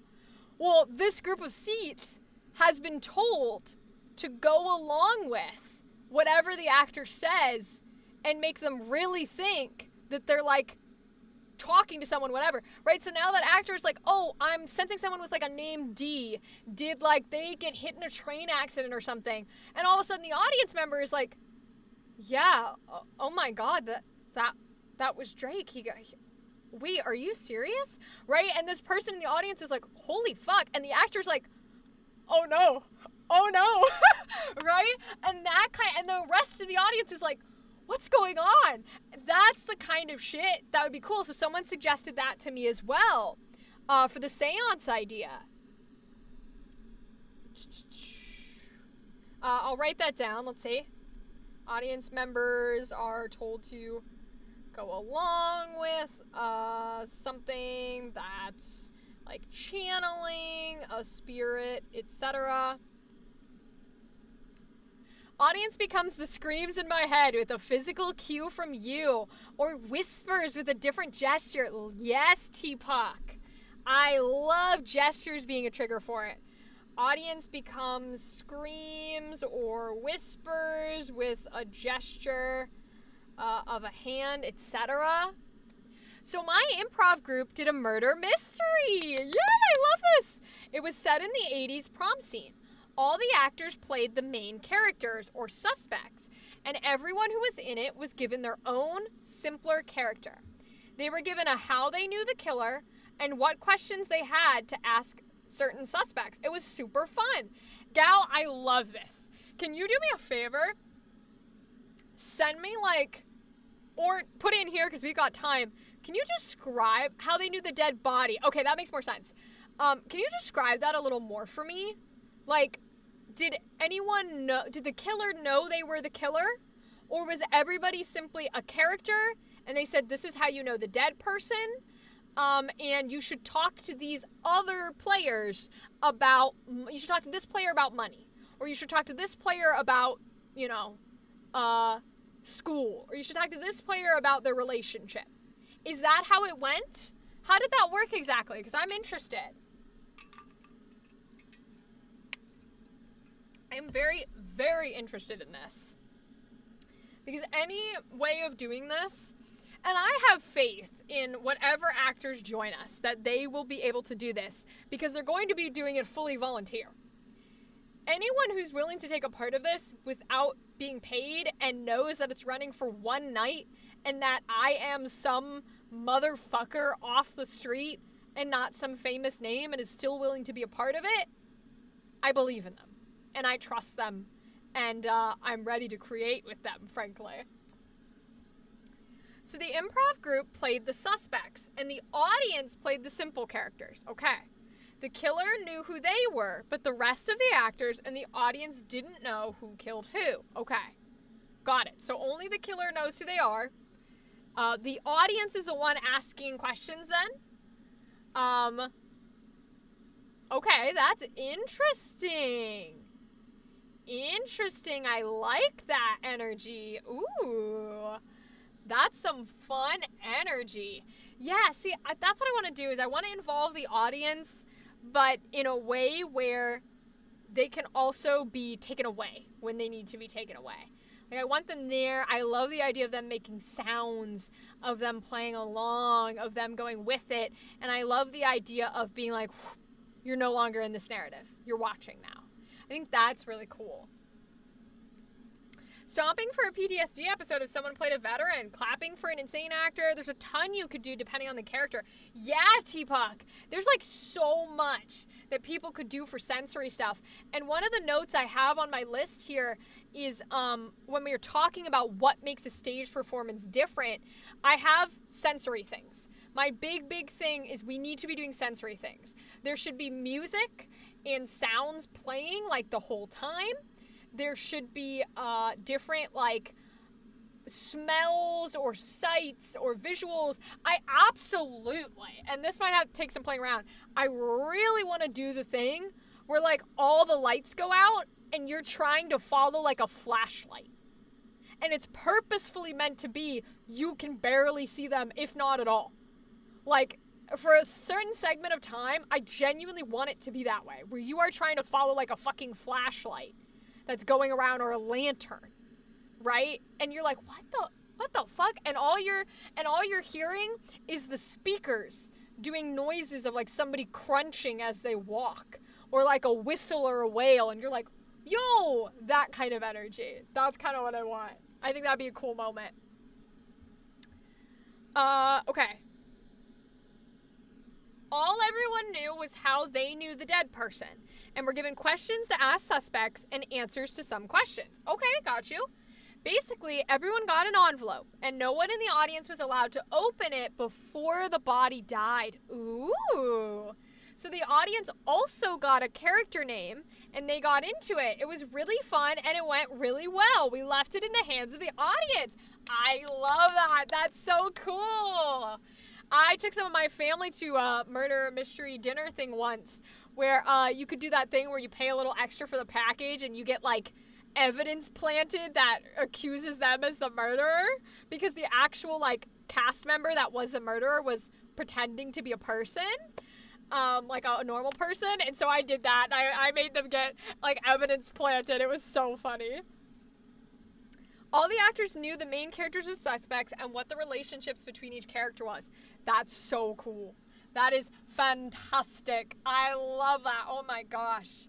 Yeah, this is what I'm going to be putting a lot of effort into next year. I'm hoping, I would love to put on our show in October. I think it should be warm enough with no snow on the ground for people to attend, but in a weird place in a theater season where they should have like a Thursday. By the way, it's not going to be on a weekend. So y'all are going to have to take the day off work because weekends cost a shit ton of money. But it'll be like on a Thursday or something. And it'll be a weird Thursday where the theater shouldn't have it, booked. And we can do it then. I went to a murder mystery dinner and sat right across from the plant who was the killer. His name was Frank Einstein. Oh my gosh. Oh my lord, dude. That's so funny. That's so funny. Those shows are a lot of fun. They're genuinely a lot of fun. I'm excited for whenever I get to go see Insidious because that's going to help my horror brain. And I'm excited. Like, I have some of that experience. I want to talk to more improv people. Like, I really want to create this. And I know it's ambitious and I know it's stupid. I don't care. I don't care. The goal needs to be accomplished, okay? I do not care. And everybody's names will be in the credit. Anybody who works on this project, I'm going to be putting up a big old banner that says, like, here's every single person who's had a single word to contribute. So all of y'all right here, right now, better remind me when I start making that credit list that you're supposed to be on it. All of you better remind me in 2025 because all of you need to be on it, genuinely. But okay, so do we think that probably the best energy is some sort of either possession-y, haunting-y energy? Whether that's found footage and there's ghosts, whether it's the witch trials and there's demons, whether it's like insane asylum and there's voices. Is that what we think would be the best energy for this stage production? Is to go that route? How does this sound? Haunted house, the crunching feet, and the lantern are the groundskeeper guiding the new owners and guests. I love that. That's so cool, Theta. Ooh. Crunching sounds and lantern can be groundskeeper. Guiding guests. That's so cool. I like the haunted house ghost hunt. Got you. Yeah, I think haunted something. Haunted, I think we have to go haunting. Everybody's in agreement of that in some way, shape, or form, we're going to do haunting. Whether it's possession, whether it's ghosts, or regardless of how they get called, I think we have to do a haunting. Right? I think that might be the only way that we could do something like this. Because I don't think it's scary enough. It can't be like a serial killer because the audience will know that they're not in danger from whoever this person is. I think we gotta play into that concept of like, you can't ever see the creature or the demon. I think that might have to be how it goes. What are the crunching feet and lantern are the ghost of the groundskeeper. Ooh. That's keeper. Oh, that's cool is what I was trying to say. My brain messed up the words. Or ghost of the keeper. Got it. You make it a plot twist and the actors have to realize that they're dead. Ooh, that could be cool. Maybe the actors are actually like dead. Like their characters are dead. Oh, have y'all seen... Oh my god, I'm not gonna know what this is. Wow, this is gonna be a niche because I think it only had the one season. No idea what the title is.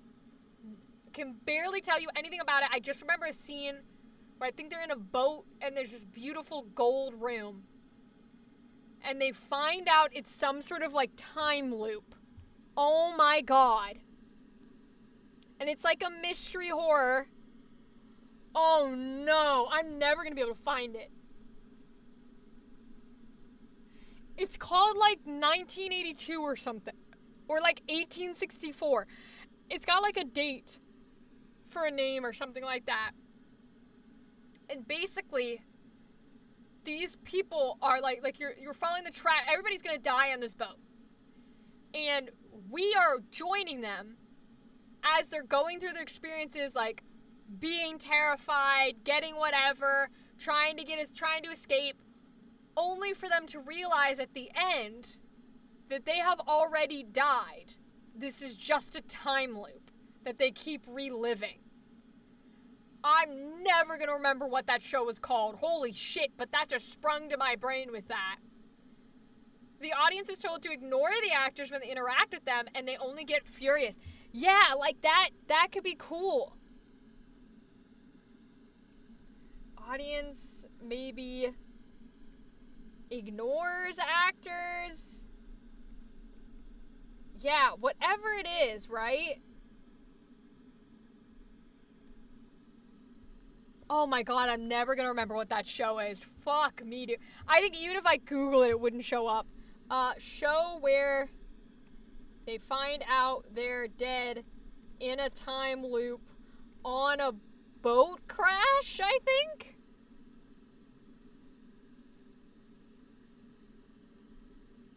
No, it's not Triangle. It's not Triangle. Google wants to tell me it's Triangle. It's not Triangle. It is like old-timey. Old-timey. It's not Triangle, y'all. TV show?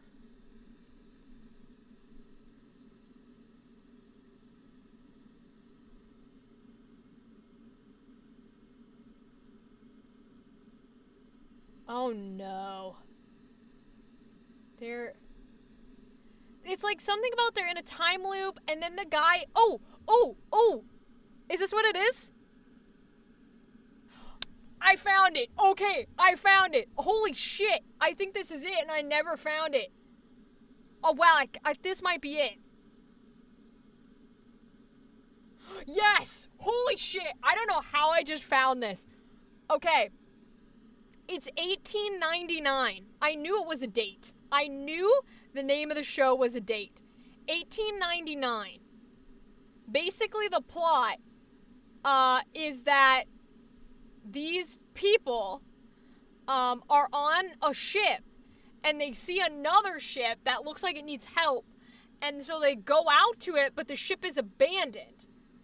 And they're like stuck. They go back to their ship and everybody's gone. And they're like stuck on the ship and they have no idea what's happening. And it turns out that like they are the ship that went missing with all the people on it. Now, it gets really weird. I'm going to spoil a little bit. It gets really weird and not something we would do. But at some point, there's like a fucking warp portal and they find out that they can also travel through time and some of them shift to different dimensions in different time periods. It was incredible. Loved the show. Fucking fantastic. Kept me guessing every second. Really wish they would make more seasons. So good. It sounds like another Dark Picture game. Yes, it does. Obviously we would not do that, but that's what it made me think of. Because I was like, what is that thing? Where they like fucking end up in a whole ass different dimension, time period bullshit. And it was because like a child, I think it ended because it was a limited series, so I think it wasn't supposed to get another season. It was because like a child who died on the ship was actually a science experiment being like kept alive by his father who was already dead because he burned with the kid in a different dimension. It was crazy, but really, really good. Highly recommend it if you want weird bullshit.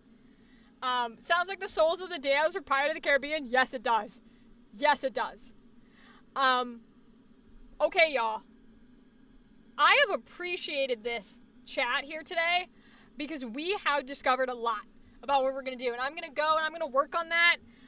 Once I'm done editing our finale episode for Friday, my next big thing is going to be working on this kind of jazz and getting more solid ideas.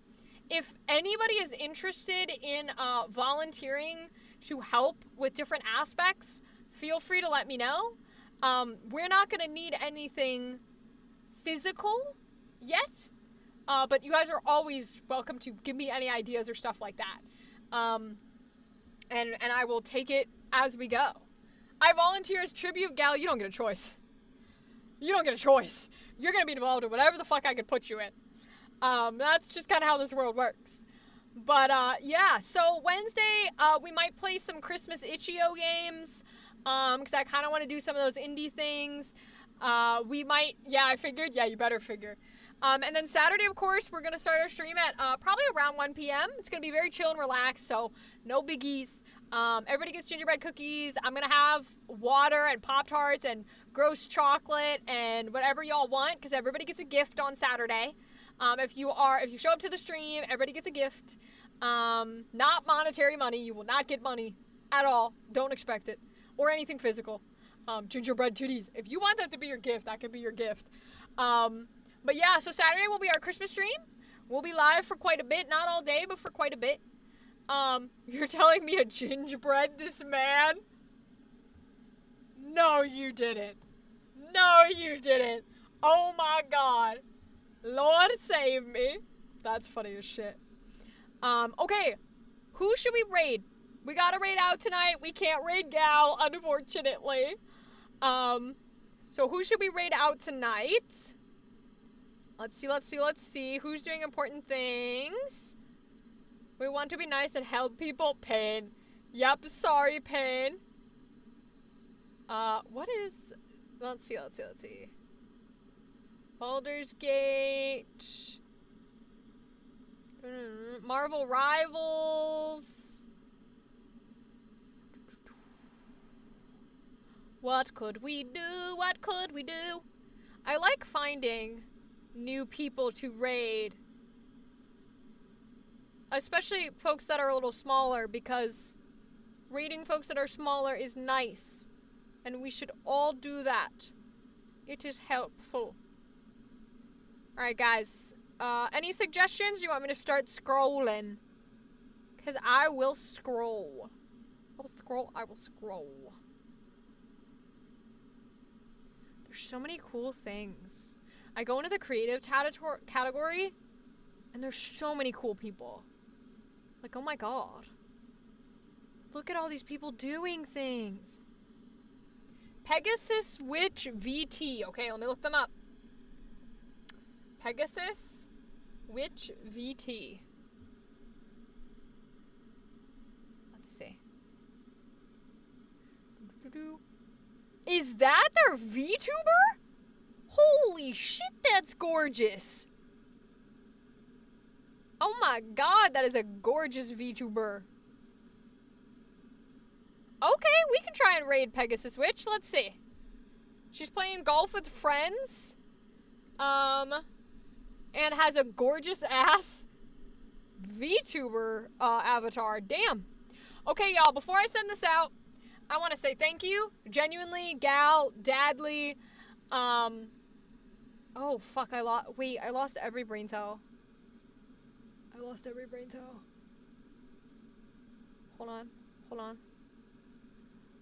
Gal, Dadley, Theta, T-Puck, Dr. Zeus, all of Dr. Zeus's raiders who came with us, and everyone who's here and lurking, I love you. Sorry, brain just lost everything. Thank you for helping me with that today. That's very important to me, and I appreciate that. We'll be live again on Wednesday again. We're just going to play some itch.io Christmas games. If you have any you want to suggest, go for it. I just kind of want to support some indie people. And then Saturday will be our Christmas stream, and then we will probably be gone for a bit, just because it's holiday time. But then we'll be back in action, and this Friday is going to be our season finale of our current Candle Obscura season. Is it bedtime? Do I need food? Of our current Candle Obscura season 2. Okay, y'all. I think that's everything. Have a good night. I appreciate you. I love you. Thank you for watching, and thank you for listening, and thank you for contributing. And I'll see you Wednesday, okay? Alright, y'all. Let me get rid of that. It wants to ad break while I'm about to raid out? Who it thinks it is? Alright, you can join the raid now if you're on Twitch. It's really nice to join it so we can send things over. You can copy and paste one of those right there and then put it into the chat when we raid over to Pegasus. That is what we will use.